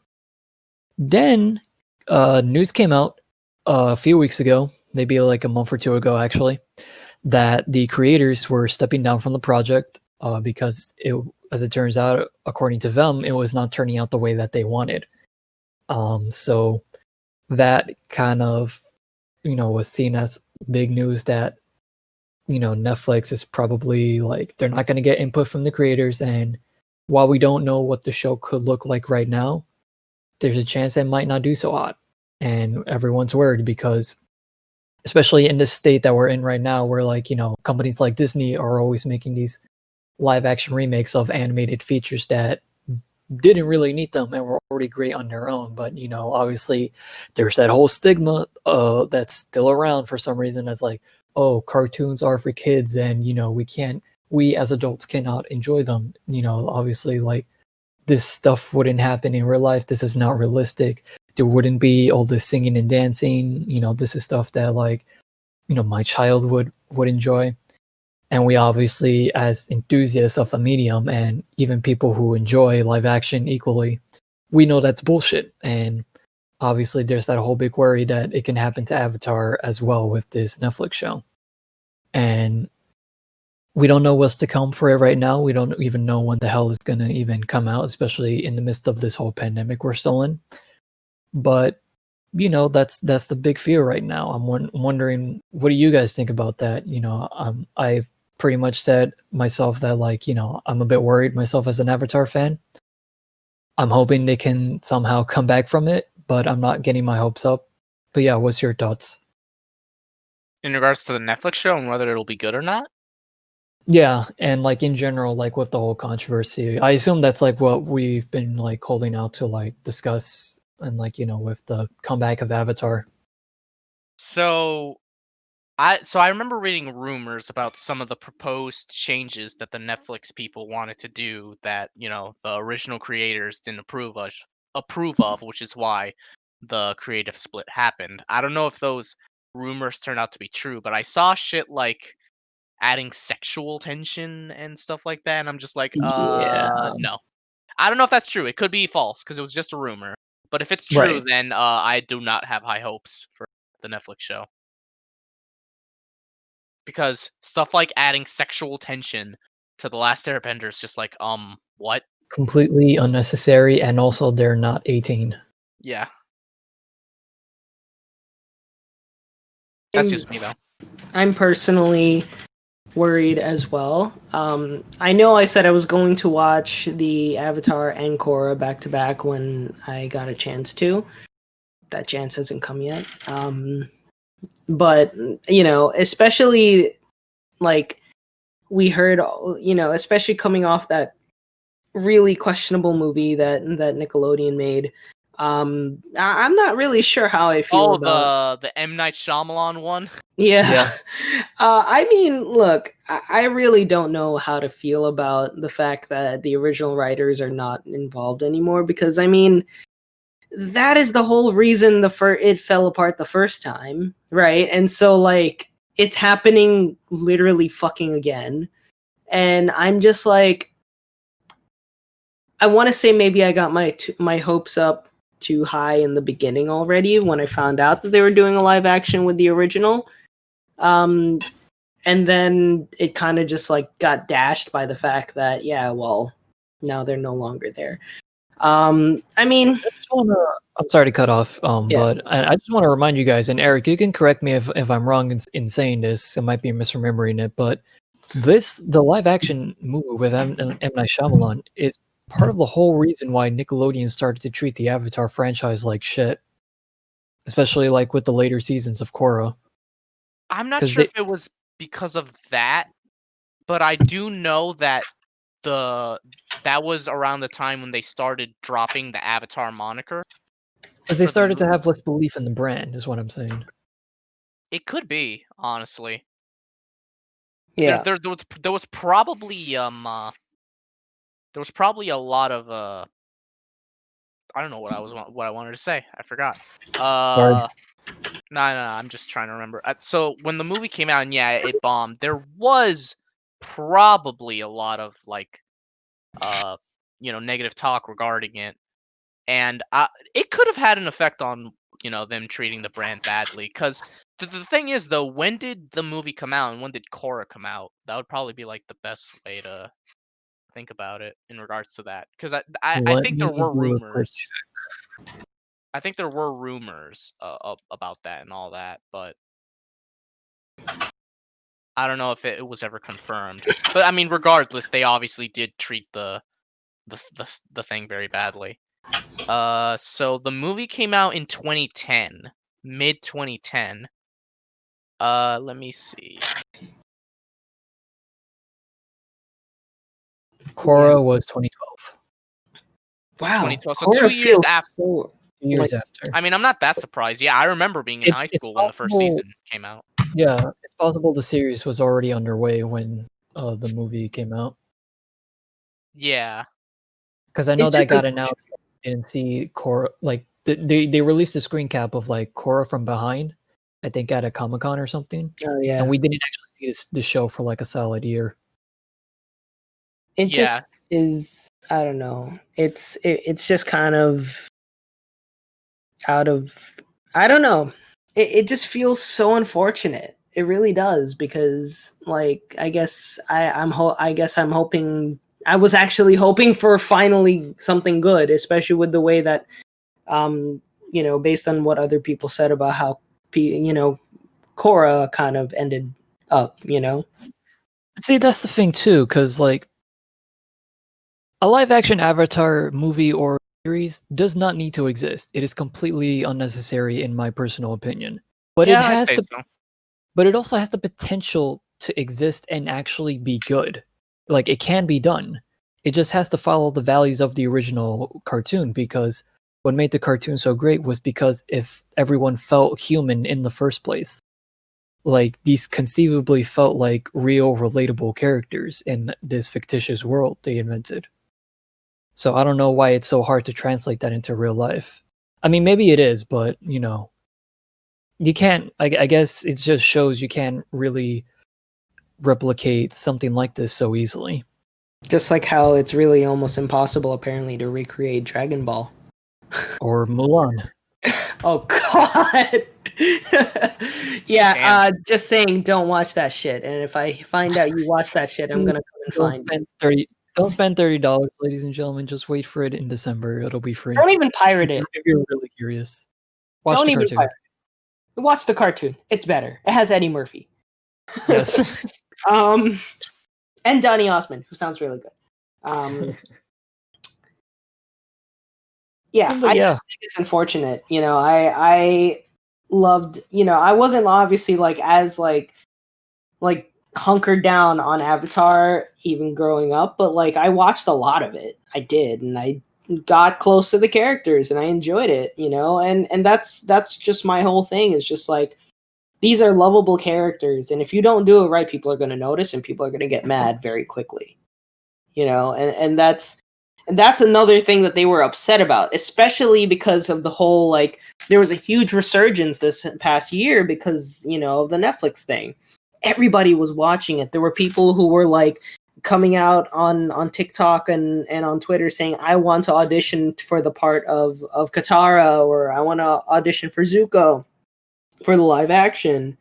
And people were talking about, can you finally make a good season, like series finale for the, for Avatar? Can you make another season? And like these are things that were actually coming out, and it seemed almost too good to be true, but also like really exciting. And I think that's kind of the whole shit about it, is like, everyone, I guess, was hoping for a lot, and then I guess they really couldn't deliver, and that's a big problem, kind of dealing with all that, right? Right. Yeah, that's kind of the Avatar news. We've been waiting a couple months to talk about that. Yeah. Literally, it's been since it's all late. August The 13th. news of like the creators of Avatar splitting with Netflix due to creative differences came out like in during the August. summer, Yeah. so it's a little late. I'm glad we got to have a discussion about it, though. Yeah. Nevertheless. But going back to the physical versus digital, the game that spurred that discussion, and while we're on it, we want to say a happy 35th anniversary to the Blue Plumber himself, Blue Super Mario. Plumber? Yes. The red and blue plumber. Sorry, red and blue plumber. I was like, did you mistake Mario for Sonic for a second? The blue, the red hedgehog. Eric Samari from that bootleg. Yeah, exactly. It's like Samari. happy 35th to the blue bomber himself, Mega Blue- Man, Blue Blur. the blue And then blur, the there's- blue bomber. And then Mario. there's that joke about me hating Eric because of Mega Man. I haven't used that joke in a while. I dropped it because you got mad at me over it. Oh my god. Happy So, Would you rather me 35th say you to- hate Mega Man then? Like, no. Happy 35th anniversary to the Super Mario Bros. Series. And a good one indeed. So they had a really cool direct. They announced a bunch of cool things, including Game & Watch. They also announced Super Mario 3D All-Stars. well, let me see. They announced a Mario Kart Live home circuit thing that used the VR headset that Yeah. Switch has. They released the Game & Watch Mario Bros thing, like you said. They released Super Mario All-Stars, the Super NES game that came with Super Mario Bros. 1, Super Mario Bros. Lost Levels, Super Mario Bros. 2, and Super Mario Bros. 3 enhanced in 16-bit. They released that on their like SNES emulator on the Switch. They released a Super Mario Bros. Battle Royale game where you play like against 35 players. Yeah. And they also, besides Super Mario 3D All-Stars, like Lawrence just mentioned, they also announced a port of Super Mario 3D World, the Wii U game, that is going to come to the Switch in February, and it's also they're also adding in an additional thing called Bowser's Fury, although they haven't really detailed what that is yet. But I assume it's like maybe obviously something like more levels, like maybe you have to play as Bowser. I don't know, but yeah. That was essentially the main things they announced for the Mario 35th anniversary direct, besides some other smaller things like events that one can go to and all that. Right. And of course, the big one here, Super Mario 3D All-Stars, as Eric already pointed out as well. That is the game that sparked probably the most excitement and the most controversy out of that entire announcement. And for a number of reasons. Eric, do you want to just go ahead and take that one? Well, I mean, it's not all right. There are a few reasons. You're right, but the big reason is that Super Mario 3D All Stars is somehow a limited game. It is available both physically and digitally. When it comes to the physical versions, it is a limited production, and when it comes to the digital versions, it's on the eShop, obviously, and both physical and digital copies of the game are only going to be available until March 31st, 2021. Yep. After that, it is going to be impossible to buy it unless you buy it secondhand, aka the physical version.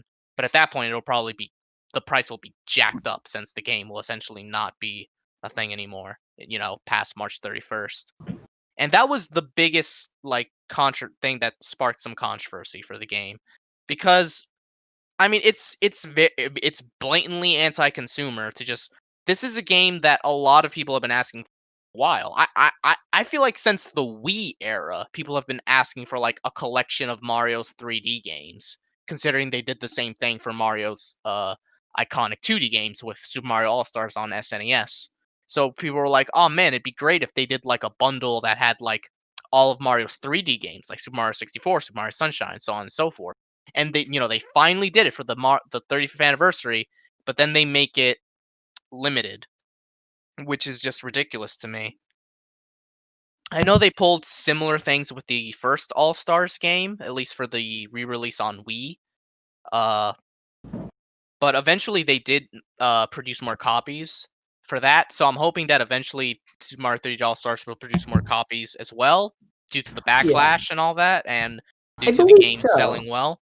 But it's still ridiculous that Nintendo decided to actually go through with. Yeah, Mario was like, Mario himself was like, no, only limited. Yeah. No. Limited edition. But I believe they should be releasing another wave, because when I was looking online, they talked about how the initial wave was called Wave 1, so I assume they're going to be re-releasing. Well, yeah, but I mean, I imagine those future waves are still during the period of time when the game is available. available. Oh yeah. It's not going to be it's not going to be outside of that. Unless they get so much hate for it that maybe they realize that's not a good idea, so they'll produce even past.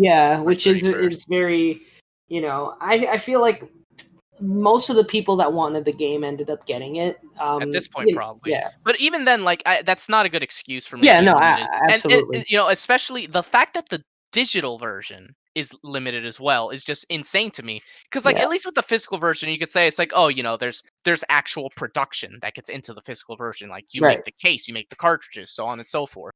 But the digital version, it's just data off the internet, off the eShop. Like, how is that limited?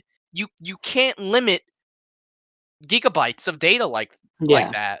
Like it's not like it's gonna go away. It's not like it's limited. It's like, no, it's literally just data that you can just have on there forever on eShop. Yeah. But for whatever reason, they decided to limit even the digital version, which There were is a lot. insane to me.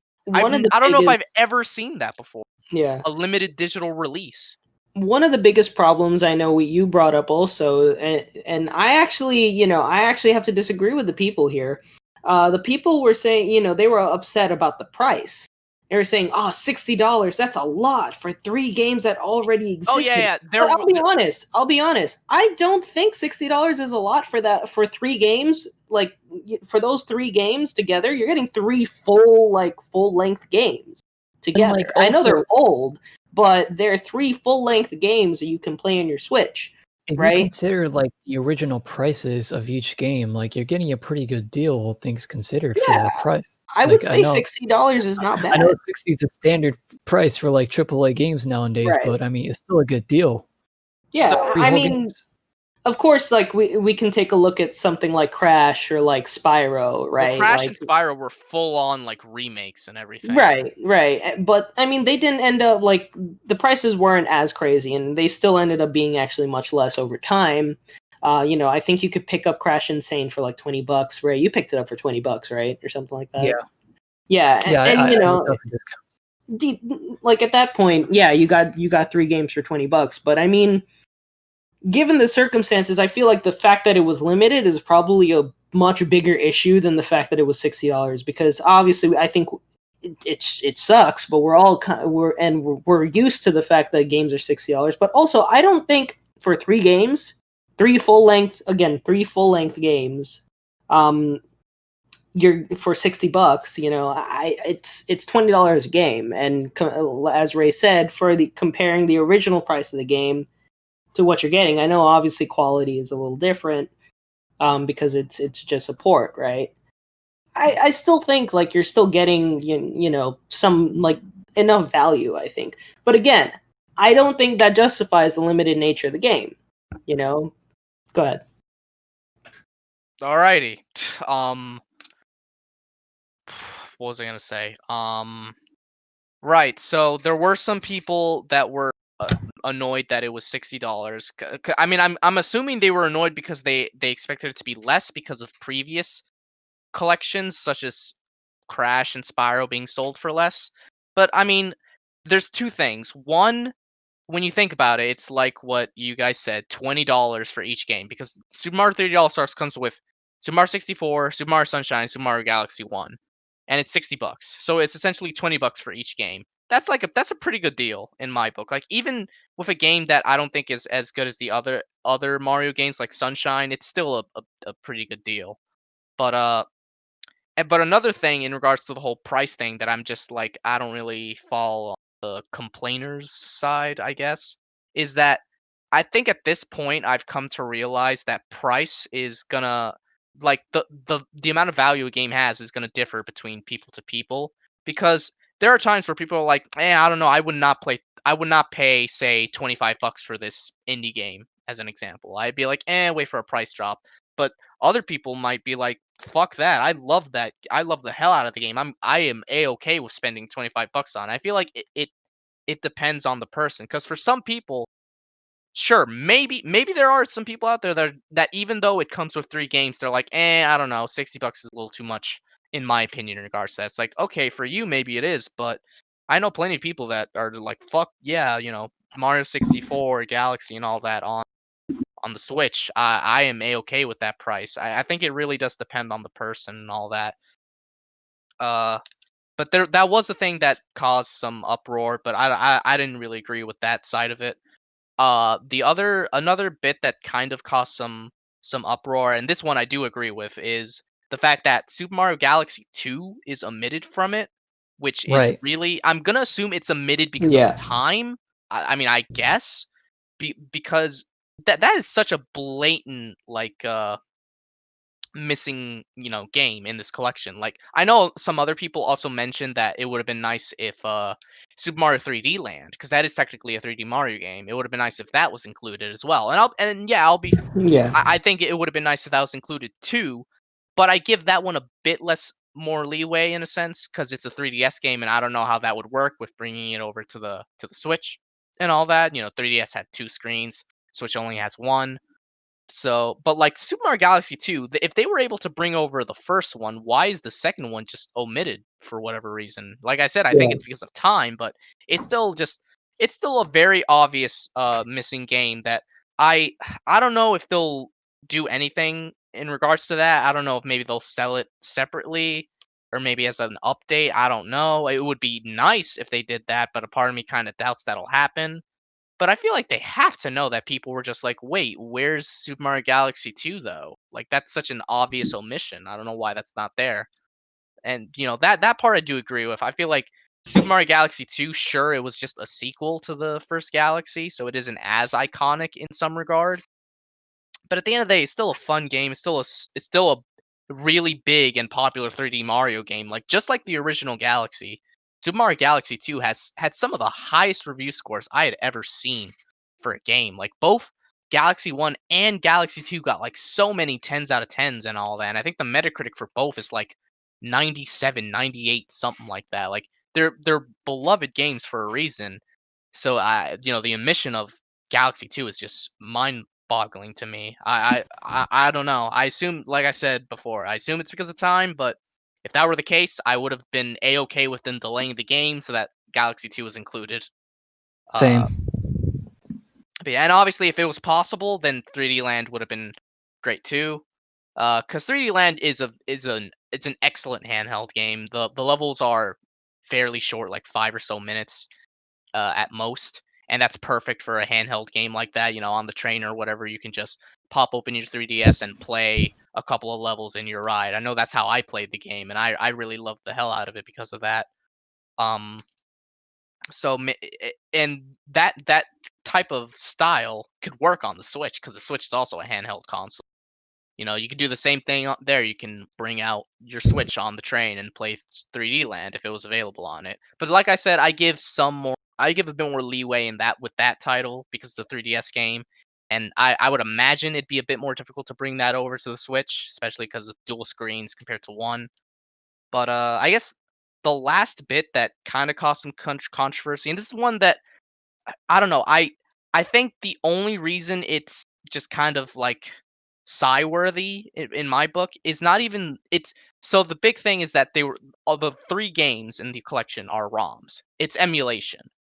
And some people were like criticizing that, but I feel like the criticism for that is it's not because it's emulated. I don't think emulation is an issue. It's not bad that they're just ROMs.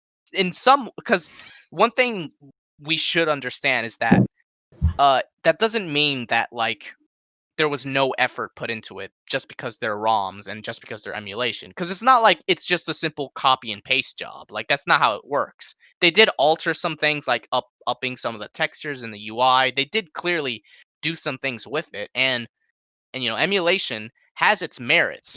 It's a lot closer to the original game for starters. So let's say because there's loads of remasters and remakes and all that that drastically change certain things that could potentially have certain things not feel as good as the original. I know Majora's Mask on 3DS. I know people go nuts for that game, but I've seen like comparisons between the two, and there are some things in the 3DS version that it honestly does worse than the N64 version and all that. And something like that would not have happened if it was just an emulated, you know, copy of the N64 original. So you know, emulation has its place. It's not like it's completely like lazy or no effort and all that. Like it's clear that some stuff was done, but that was a controversy. I don't fully agree with it. The only real thing that's sigh-worthy to me in regards to the fact that it's emulation based, it's that Nintendo is selling limited ROMs. Okay, like what? Like Yeah, it's not the fact that it's emulated that's the issue for me. It's the fact that they're making ROMs limited now. I'm like, really? It's gotten to this, huh? It's especially bad because Nintendo is very well known for taking down a lot of ROM sites and all of that. So I'm like, oh, so this is your response? You're gonna sell us those ROMs, but only for like 6 months? That's which awful. which by the way, some of those ROMs you dead ass download off of those exact sites because I don't know if I talked about this on the podcast. I know I told you guys, but when they uploaded Super Mario, like the original Super Mario Bros. On the NES on the Wii Shop channel way back in the day, you download that game.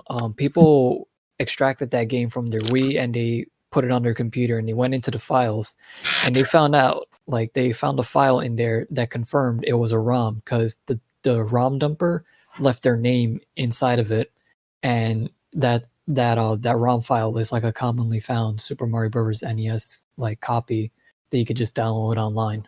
Yeah. So the fact that that came off of a Nintendo release of the game was like staggering to people because like why like don't you guys have this game yourselves on like in your databases? they deleted it by accident. Like you guys They literally left went it to up to the intern. They're like, oh shit, no, Control Z, no. Control Z. It's like, no, you accidentally clicked. Are you sure you want to permanently delete these 32 They items? misclicked. Delete clicked this yes fucking by piece accident. of history. I mean, because yeah, that is kind of weird. That they don't have it themselves. I'm not sure how the emulation and ROMs work in 3D All Stars, but like I said, I don't think the fact that it's an emulation is bad. Right. It's the fact that it's limited It's emulation that's so fucking like dumb. Nintendo, if you want to curb, you know, the ROM, you know, people dumping ROMs online, if you want to like get rid of that, you got to make these available forever. Like for as long Yeah. as the Switch is a thing. Like if you're gonna fucking go after these ROM sites, at least do something in regards to it, because those ROM sites are important for game preservation. There's loads of like old ass games that would just disappear if it weren't for those sites. Yeah, like, and I mean Nintendo's not doing shit with them. And they're not. Nintendo all isn't of those really games, doing anything with. And all of those games, Nintendo either doesn't own and some of those companies went out of business, so we can no longer have Yep. those games re-released anywhere. Yeah. And then there's also those games Nintendo will, for some reason, has yet to re-release or may Yet to never ever- re-release. Yeah, and it's dumb. Like if you're gonna do that shit, like at least put your money where your mouth is. Because like I get it, they do have the legal prerogative to do something like that. Sure. Like it makes sense, It is but in their they don't do jurisdiction. anything to address why those sites exist in the first place. Those sites exist to keep game preservation for titles like that alive, and then they take them down, and their answer is adding maybe like 2 SNES games and 2 NES games every like 3 months on their emulators on Switch online service. And Which then, is trash. the 3D All-Stars emulation, they're making it limited. It's like, what? This is your answer in regards to like, this is like your follow-up after getting rid of all those ROM sites? Really? Okay. Like, this is pretty kind of laughable in a way. Like I said, I'm not saying 3D All Stars is low effort. It's lazy. It's just the fact that they're making this shit limited, or they're bringing out these old games at a snail's pace. There's a reason why people miss the virtual console, and the virtual console had issues of its own in regards to having to buy the same game multiple times if you were on like the 3DS or the Wii or whatever, as an example, because it's based on hardware, not your Nintendo account, which was dumb. But even then, like the virtual console, I'd say it's a better alternative than what we have on Switch with the NES and SNES emulators. And I like those emulators. Like they work well. They have online service, which is cool. But they release games at such a snail's pace, and sometimes, look, I'm not even gonna lie, sometimes it's games that I'm glad it somewhat still exists for game preservation purposes. I'm glad it somewhat still exists, because it doesn't even matter if the game's shitty. I don't want it to disappear, because lost media is a problem in general. Even if it's a bad game, I don't want it to disappear. But it is kind of like, it is kind of head scratching moments when it's been months since they've released a game for one of those emulators, and then they finally do it again, and then they release something like The Immortal on NES, and I'm like, what? Or tennis. I'm like, why The Immortal? I played that game, by the way, just because I was so morbidly curious. The AVGN actually did an episode on that game, funnily enough, way before it came out on the NES emulator on Switch. I died after exiting the first room, like right away. And I'm like, this is what I waited 4 months for, huh? Okay. Yes. Like, it's just, it sucks too, because I guess one other thing that I have in terms of criticism for 3D All Stars, it's fun that I have the games and the soundtracks for the games on that cartridge, but I kind of wish they did more with Mario's 35th anniversary. Like, I wish there was, like, I don't know, maybe like some art in there that we can view in the gallery. An art book and like behind the scenes shit. That would be so cool. Yeah. Like, look, I'm sorry. Like, I maybe hate even to sound like E3 trailers. I hate to sound like someone who's sucking Capcom's dick or whatever, but nice. Even with the problems that the Mega Man Legacy Collection sometimes have, because I know like the X Legacy Collection SNES games had some input lag on certain platforms, if I remember correctly. Even with all that, those collections do so much of a better job like celebrating that specific series. Like the classic Legacy collections, they had the games, but they also had a bunch of artwork and like product galleries. The X Legacy collections had some similar things, along with the Day of Sigma OVA from the PSP remake and stuff like that. Mm-hmm. And then when we get and they both had sound players, like for all the awesome Mega Man tunes that people love and they want to listen to, they had sound players for those collections. And then when we come to Mario 3D All Stars, besides the games, it's just the soundtracks, and that's it. And it's Mario soundtracks are great, but I would have liked some other stuff too, like product galleries, some art galleries, and things like that. Maybe like scanned copies of the manuals from the games back in the day and things like that. I know it's possible. It's just for a celebration of the 35th anniversary, it just feels so bare. Like even the main menu, it looks cool, and I dig a lot of the effects on it, but it feels so empty at the same time that it's just the 3 games and the 3 soundtracks, and that's it. There's nothing else to it. Yeah. I was gonna ask you, because I didn't get a chance to follow up in person, but when you started playing Sunshine, did you feel like the controls like the way I felt it, or was it just me? So I mean, I guess we could start talking about our experiences with the game, because as much as many issues as I have with it, some issues I disagreed with in regards to the crowd, going nuts over it. But some issues I Right. agree with, like the limited thing. There's no defending that. If you defend that, you're a Nintendo shill, and I don't even want to fucking talk to you. Well, we'll see. The thing is, Like, I got nothing like to say. look, I'm just gonna say it. Nintendo is one of those companies that people like to forget. The age-old saying that don't treat corporations as if they're your friends. I feel like a lot of people like to give Nintendo as like the rule breaker in that regard. It's like, oh no, they're one of the good ones. It's like, Well, they're my no, friends. they don't care about you either. Like, why are you defending shit like the limited like quantities of the game? I know not many people are doing that, but I've seen a few that are like that. It's like, oh god, stop complaining. And it's just like, man, I guess just no one can criticize them, huh? It's like, Yeah. y'all, they're not gonna knock on your door and be like, hey man, thanks for defending us on Twitter the other day. That's so nice of you. It's like, give a they shit about drop you. into someone's DMs on Twitter Thanks, like, man. "Yo, Yeah, man, thanks for the help." bro, Nintendo doesn't give a shit about you. Just like all the Yeah. other corporations you hate on. Like, I'm sorry to say, they're not your friend. Just because you like their products doesn't mean you have to feverishly defend them. And granted, like I said, I don't agree with shit like, calling emulation bad and the ROMs and stuff like that, or the price point.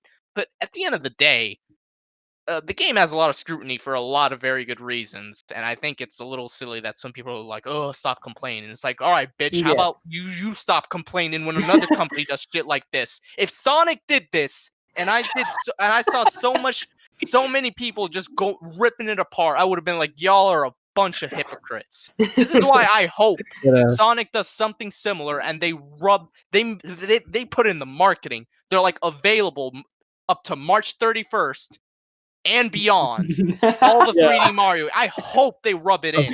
I want to be Available able to March tweet 31st and that forever. Sonic beat Mario in that regard, because I know Nintendo bitches will go crazy for it. But anyway, in regards to I love you.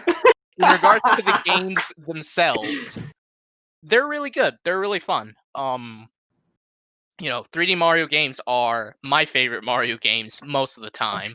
I do love the shit out of stuff like Super Mario World, and Super Mario Bros. 3, obviously, but Yeah. 3D Mario games are the ones I played more of when I was young, so it's really nice to have this collection. I have already beaten Super Mario 64 100%. I got all 120 Power Stars. I think that game, it's amazing how well that game holds up despite being from 1996. Yeah. Like a lot of the level design and a lot of Mario's movement is just really top notch, even in 2020. I think. Now, granted, I do have issues with it. Wings. Like, it does show its age in certain regards. Excuse me, I've been drinking water throughout the whole podcast, so that came out there. But there's a few things that I do have issues with. One, Mario, when it comes to turning around in Super Mario 64, I don't know if I'm alone on this, but it feels like sometimes when I snap back the thumbstick for him to start turning around, he either does one of two things. He turns around, like in a 180-degree angle, and starts walking back like I expect him to, or motherfucker just does a U-turn as I tell him to go back, and often that leads to him falling off a platform. I don't know if it's just me or if I'm just doing something wrong, but I noticed that a lot while playing through the game again on Switch. And I'll be frank, this next one might just be me being bad, but the wall kick, I don't like it in Super Mario 64. I feel like it barely works half the time. I'm like, what am I doing wrong? Like, is it the timing? Like, I feel like I'm hitting it. Like, I don't get it, but yeah, those are like the two big things in terms of control that I don't Right. really dig. But like everything else, like Mario controls like a dream in that game, and the amount of like freedom you have in it, and a lot of the courses are really well designed even now. Yeah. And just Oh, the fact that absolutely. you're able to like break the rules sometimes and get things in a different way than the game intends is just loads of fun. I think It's in great. general, the 4 3D games that we were talking about, the two Galaxies, Sunshine, and also 64. I know Sunshine has its issues, but I think those four, I think they have some of the strongest level designs of all of Mario games, to be honest. I mean, Galaxy, you can't even like that level design is off the charts, honestly. I love that shit so much. And 64 is classic, like the level 64, design. yeah, it's 24 years old and it still holds up incredibly well. The one thing I will also mention is the camera is on the N64, it was mapped to the C buttons. But in this game, in the Switch version, it's mapped to the right thumbstick. And I'll be frank, I know the camera is another thing that people point to in terms of like aging badly, but I'll be honest, I've never had that much problem with the camera back on the N64. I think the C buttons worked well enough. I wish they allowed full movement at times. I don't know why it was only the Bowser stages that allowed you to do that, but I didn't have as many issues with the camera on the N64 version as other people did. But on Switch, I don't know if it's just a psychological thing, but the fact that they're on the thumbstick, it really trips me up when I move the thumbstick, and in my head expects it to act like a modern day camera, but it doesn't. It acts like the C button, so it like snaps to the left or to the right, and it like disorients me. Yeah. And I think it's just a psychological effect. I can't blame the game in that regard. It's just more like happenstance with the way they had to map the C buttons in it. Right. The camera in 64 was kind of always wonky for me. I mean, it was decent. Obviously, for the time, it was the best it could be, right? But you know, going from 1996, that camera was revolutionary. Yeah, but like obviously, the first time I played it was on the DS, right?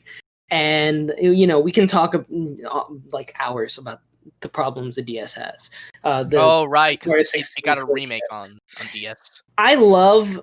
See, and we talked about this in over chat, but like, if the DS version like the models, the sprites, the kind of the higher resolution stuff, including all the new characters, some of the concepts like the hats and stuff like that.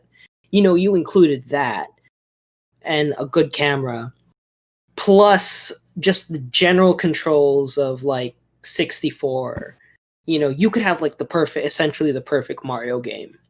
I think near perfect, because camera's good. You can play as multiple characters. You have all these options available to you, and the only thing that you would have to complain about is just the the DS that we complained about, like the fact that you use like the hand thing. But you can go ahead and talk about the DS versus the 64. Sorry, can you repeat that?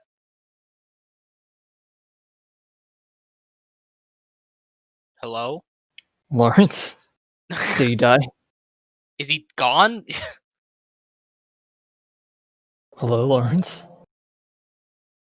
Did he mute himself? I don't know. He asked something and then he just stopped talking.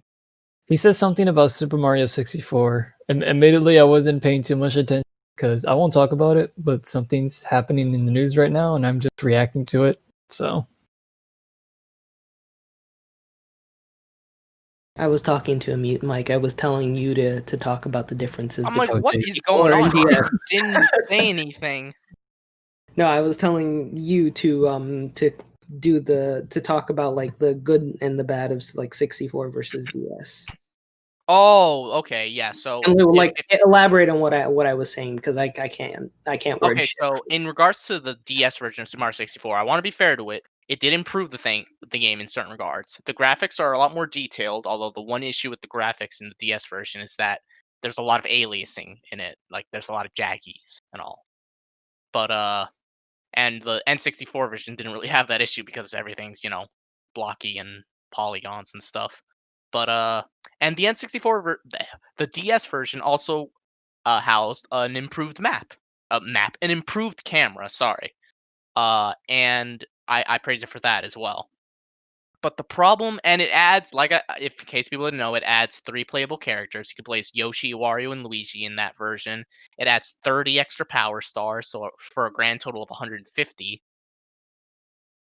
And it also has a lot of mini games that are actually a bit of fun. I remember my sister-in-law actually really loved the bomb one, where you had to separate the black and pink bombs in different areas. Oh, I But remember that. but the big problem with the DS version is the control, because if the N64 controller, you controlled Mario with the joystick, but the DS didn't have any sort of joystick or thumbstick at all. It only has the D-pad. And controlling Mario in a 3D plane that way with the D-pad, it feels off, man. Like you can like get by, but it just doesn't even come close to the fluidity you had with the N64 version. And that's with the issues like, Mario turning around and all that. That's with all those issues in mind at that. Like it's just not it just doesn't feel as good. Something as simple as long jumping is Yeah. so Oh easy to my do on god. on the N64 version. Then on the Absolutely. DS version, it's a lot harder because they had to add a run button and stuff like that. Because in the regular version of Super Mario 64, how hard you push on the thumbstick it will alter how fast Mario runs. So if you're just lightly touching it, he'll walk, but if you're jamming it to the other side, he'll run.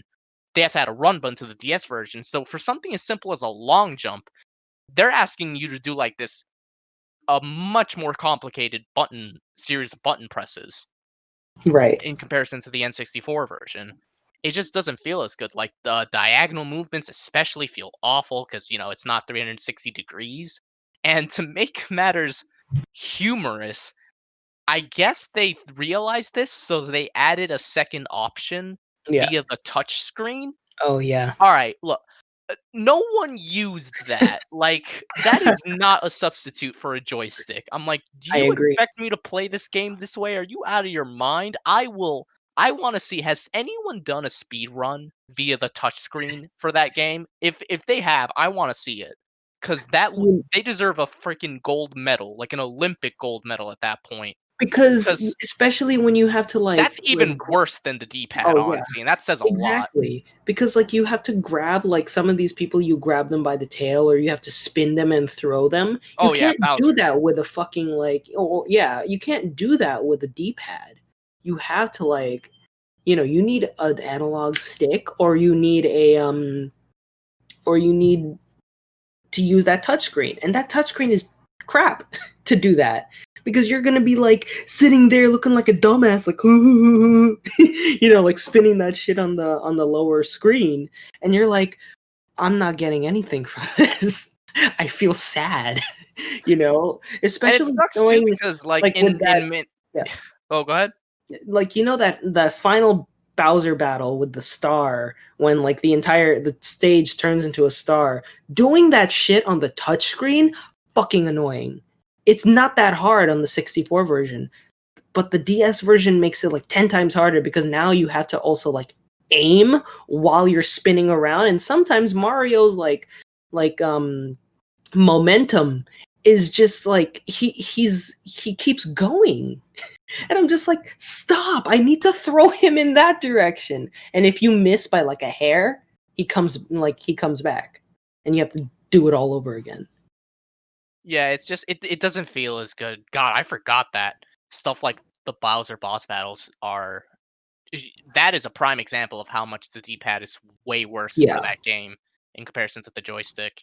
It sucks too because like in a lot of ways that is the definitive version of 64, like the added content. It's just the absolutely. control is what really kills it, I honestly. agree. I think they jumped the gun on that remake hard because they did that to show that the DS is capable of playing 3D games. It was a launch title, if I Yes, recall, it was for the DS. So that and Nintendogs. yeah, they wanted to impress people by doing that, but I feel like they should have waited for something like the 3DS. I feel like if they did a 64 remake on the 3DS, similar to what they did with like Ocarina of Time or Star Fox 64, it would have been a completely different story. It would have easily been the best version of Mario 64 because you Probably. would have Pad Pro and you would have had the extra content and stuff like that. But as it is, yeah, I still think the N64 version is superior Yeah, because just the way Mario controls in that game is just way better. yeah. So, but Sunshine. Yeah, so I have started playing Sunshine. I'm more than halfway through it at this point. Today I finished up everything in Peanut Park. I got all 11 Oh, nice. shines, and I got all 30 blue coins. Sunshine, I give it shit sometimes, but it's mostly for like very hyper specific things. It is a very different game compared to a lot of the others Mario series. It was a game that had a decent amount of voice acting, at least in comparison to 64 and other games. It's in a completely different location, Isle Delfino, with what the hell were the citizens called? I forgot. Pinatas, I think. Yeah, Pinatas? something like that. Something like that. Yeah, those characters. And it was primarily a beach setting and everything. That's Dan Gates' entire location in a nutshell. It's just like beach setting, almost like Hawaii.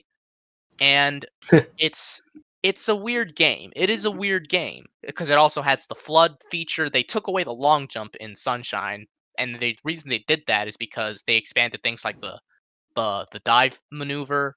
They added a spin jump. They also added, flood was one of the main gimmicks in Sunshine, which was like basically a water rocket nozzle thing, or like a watering gun or whatever that you can use to like hover in the air and so on and so forth. Like you can use it in combination with Mario's already acrobatic moves to like extend his jumps and stuff like that. In a way, kind of similar to Cappy in Super Mario Odyssey, how you can use him to like extend a lot of Mario's trademark abilities. But Sunshine, it's honestly not a bad game, like at all. Like I would not say it's a bad game. I know some people would. I just think certain parts of it are really fucking annoying and tedious for no goddamn reason. And some parts of it are just badly designed to me. So Yeah. for starters, less levels than 64. Yes. So in turn, they crammed a lot more into each level. Because like in Mario 64, there were missions for all 15 courses.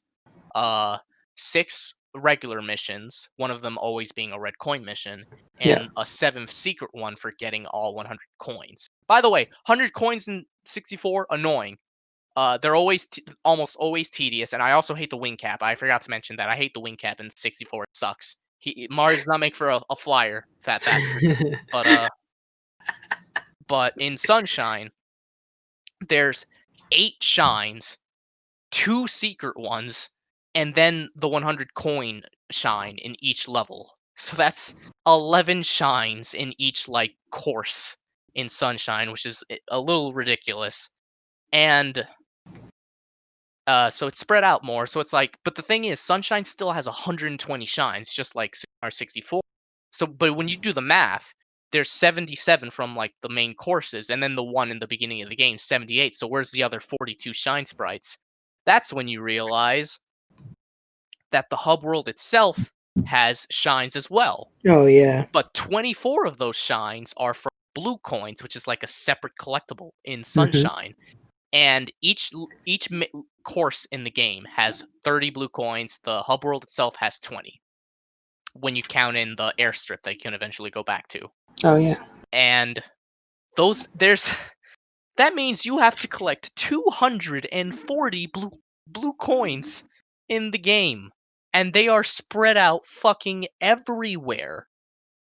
When it comes to the blue coins in the courses, some of them you can only get in specific episodes. So you might have to go to episode 2 of, say, Peanut Park, get like the first 6 or so blue coins there, and then go to like episode 6 to get the rest or something like that. You can't just get them all in one go, with like maybe 1 or 2 exceptions, like Bianco Hills. I forgot what exactly it was. So like the blue coins are just so tedious to get to.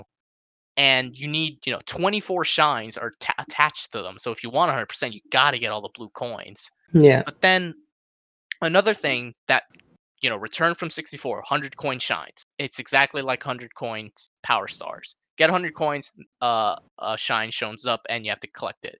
It's worse in Sunshine for a few reasons. One, in Super Mario 64, you can collect the 100 coin power star, and it doesn't boot you out of the course. So you could theoretically get a mission power star along with the 100 coin power star. So you can get 2 power stars in one run, which is great. But in Sunshine, that's not the case. If you go for the 100 coin shines in an episode and you collect the shine, you're booted out. So you have to go back in and do the regular episode you were working on. Another issue is that you have to be on a very specific episode in Sunshine to even have the ability to get to 100 coins.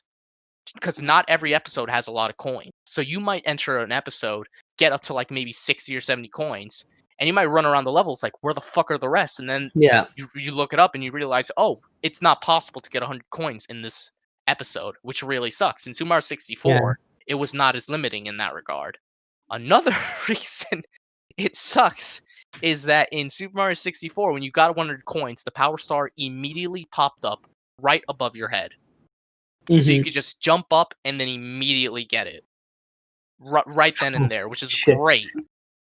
But in Sunshine, when you get 100 coins, the shine shows up in a very specific location. It could be in the opposite end of the level from where it doesn't show up right above your head, which really sucks. And, at that point, you have to pray to God that you don't fucking fall off a cliff or die before you get to that 100 coin shine. Because if you die before you get to it, you got to do that treasure hunt all over again. Yeah. So it's the 100 coin power star sucked in Super Mario 64 already because it was tedious. But Sunshine just multiplied that tedium and annoyance by like 100. And it doesn't really stop there either, because Sunshine also has some of the most fucking annoying levels or missions I've ever played in a Mario game. I'm just gonna name it. It's the ones everyone always talks about: Pachinko course, the Poison River course, the Chuckster course, the Watermelon. Why couldn't they make that bridge to the smoothie bar wider? Why did they have really to litter that beach with a bunch of those like with those enemies? Why? Why? Just there's no reason. Like, that's what I mean. Like, there's very hyper specific things about Sunshine that sucks, like the 100 coin shines, the blue coins, the courses I listed. And there's even other things, like there's an episode in God, what's it called? I think it's like Rico Harbor, something like that. Yeah, Rico Harbor. And there's an episode in there where you have to like get a shine with Yoshi. But in Yoshi in the game, you have to unlock him by giving him a fruit that he wants, because he's in an egg. And in that level, the fruit come from a machine.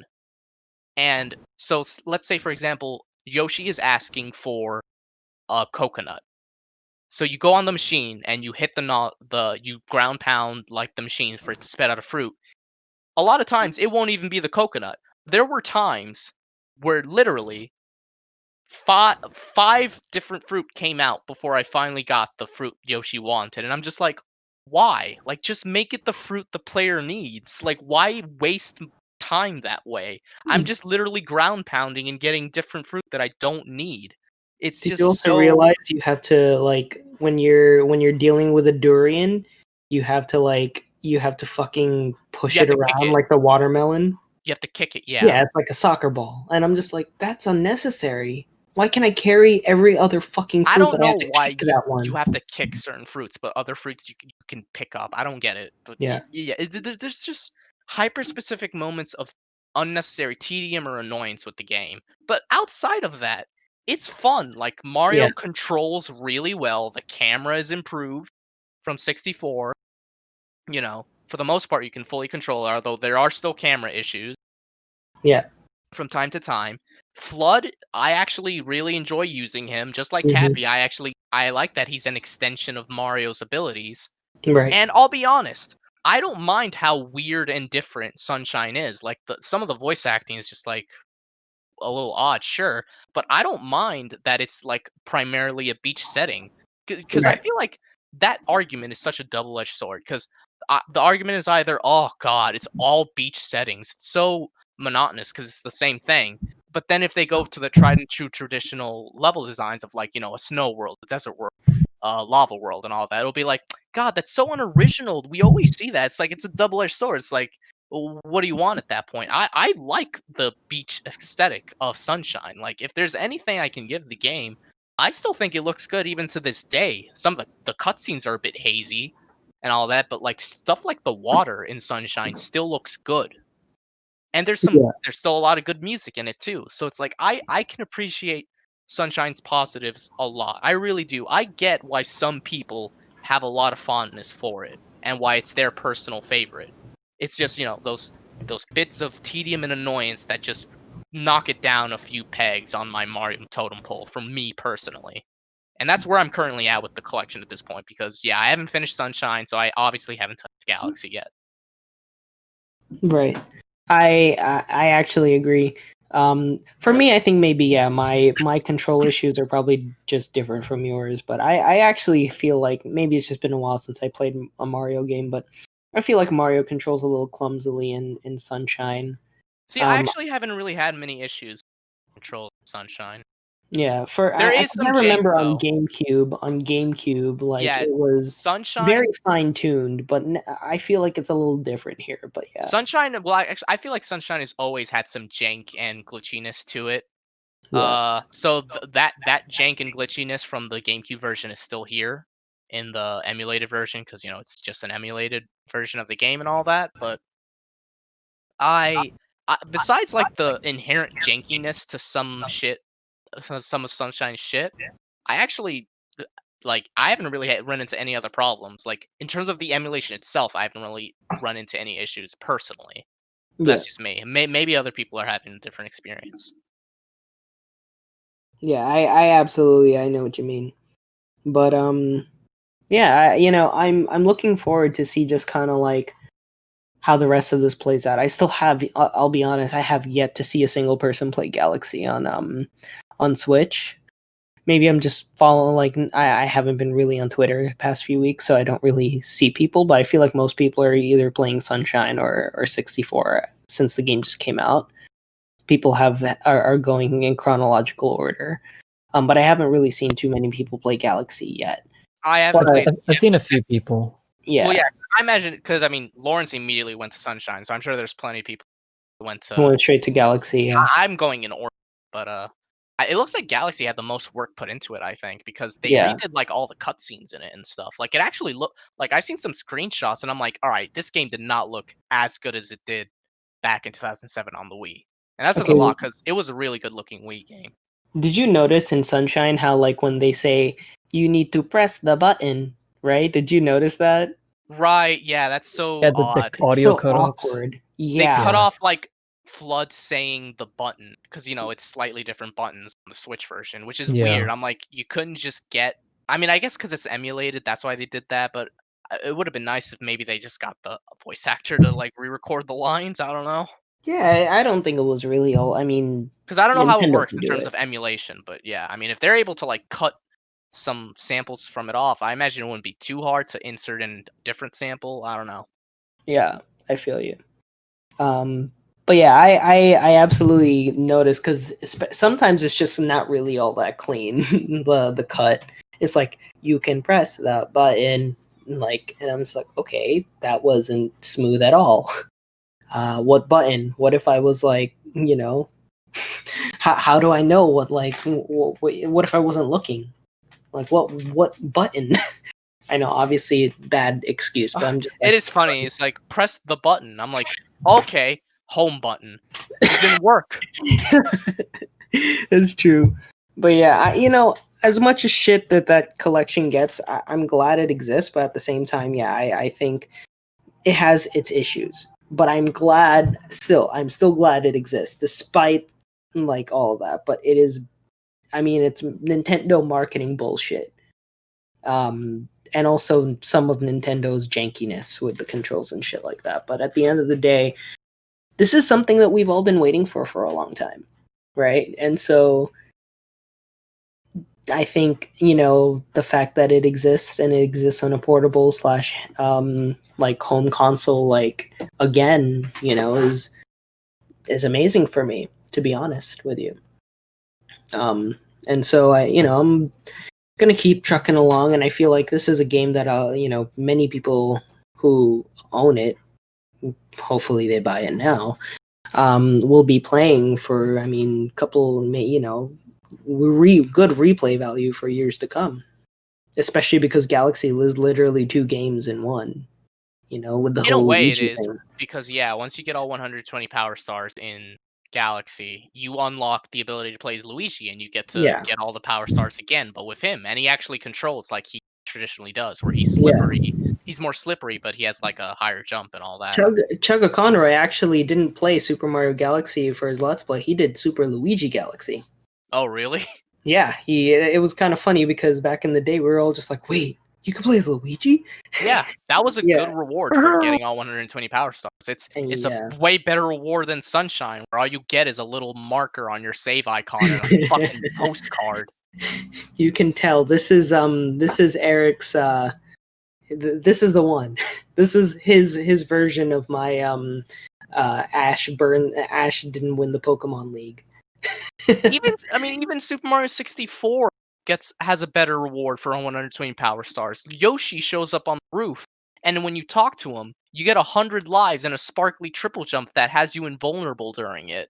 That's a decent reward for all 120 power stars. Sunshine, you get nothing. You get just a postcard. Get that postcard. You can take a screenshot of it now, but like that's you get a postcard, and like on the save icon in the main menu, it has like the red sun on it to signify that you have a completed save file, and that's it. I'm like, really? You couldn't give me something cool for it? Right, I feel you. For all that work, 240 blue coins. Unlocks Luigi in 64. It unlocks Super Mario Galaxy 2. Oh my god. But yeah, I think we're still under 3:30, but we're not going to keep going. This is where we stop. All right, good. Goes on another tangent. All right. What I written? No, I'm kidding. No. All right, everyone. I had fun with this episode. So we do have three more topics left to go. Thankfully, we did clear a good chunk of our last one. So we will be talking next time about some more stuff. I'm going to give these guys a couple weeks or less to do some research if they need to and get their stories straight. Stories straight. But everybody, thank you all for joining us today. Happy spooky season. Happy October. Reminder, go vote. If you need to know where to go vote. It's in the description below. iwillvote.org. I'm sorry, .com. iwillvote.com. And want to double check that real quick? Yeah, it is iwillvote.com. And it will tell you where you can vote, how you can apply to vote by mail, and it'll even give you some tips on how to make a voting plan. This is the time in our democracy where people need to get involved, and both voter suppression and voter turnout are big problems that we have here in this country. So if you do live in this country and you are a listener of this and you actually are listening to this, please register to vote. Go out and vote in person if you can, if you're safe and you're able to, or vote by mail if you're able to. Request an absentee ballot at that website, iwillvote.com. It'll tell you how. And anyways, everybody, thank you all for joining us today. My name is Royal de Lorenzo. I am the Blue Squid here on the Inkling Brothers podcast. So quickly before I do my outro, we did have a birthday recently, and that was none other than Lawrence on September 19th. Thank you. Happy birthday, Lawrence. Thank you. My name is Ray, also known as Meatloaf Man. I am Purple Squid here on the Inkling Brothers podcast. And I am Eric. All right, everybody, and that is us. We hope to see you guys next time. Bye. Be safe. Peace. Go out and vote. Wear a mask. Bye. Bye.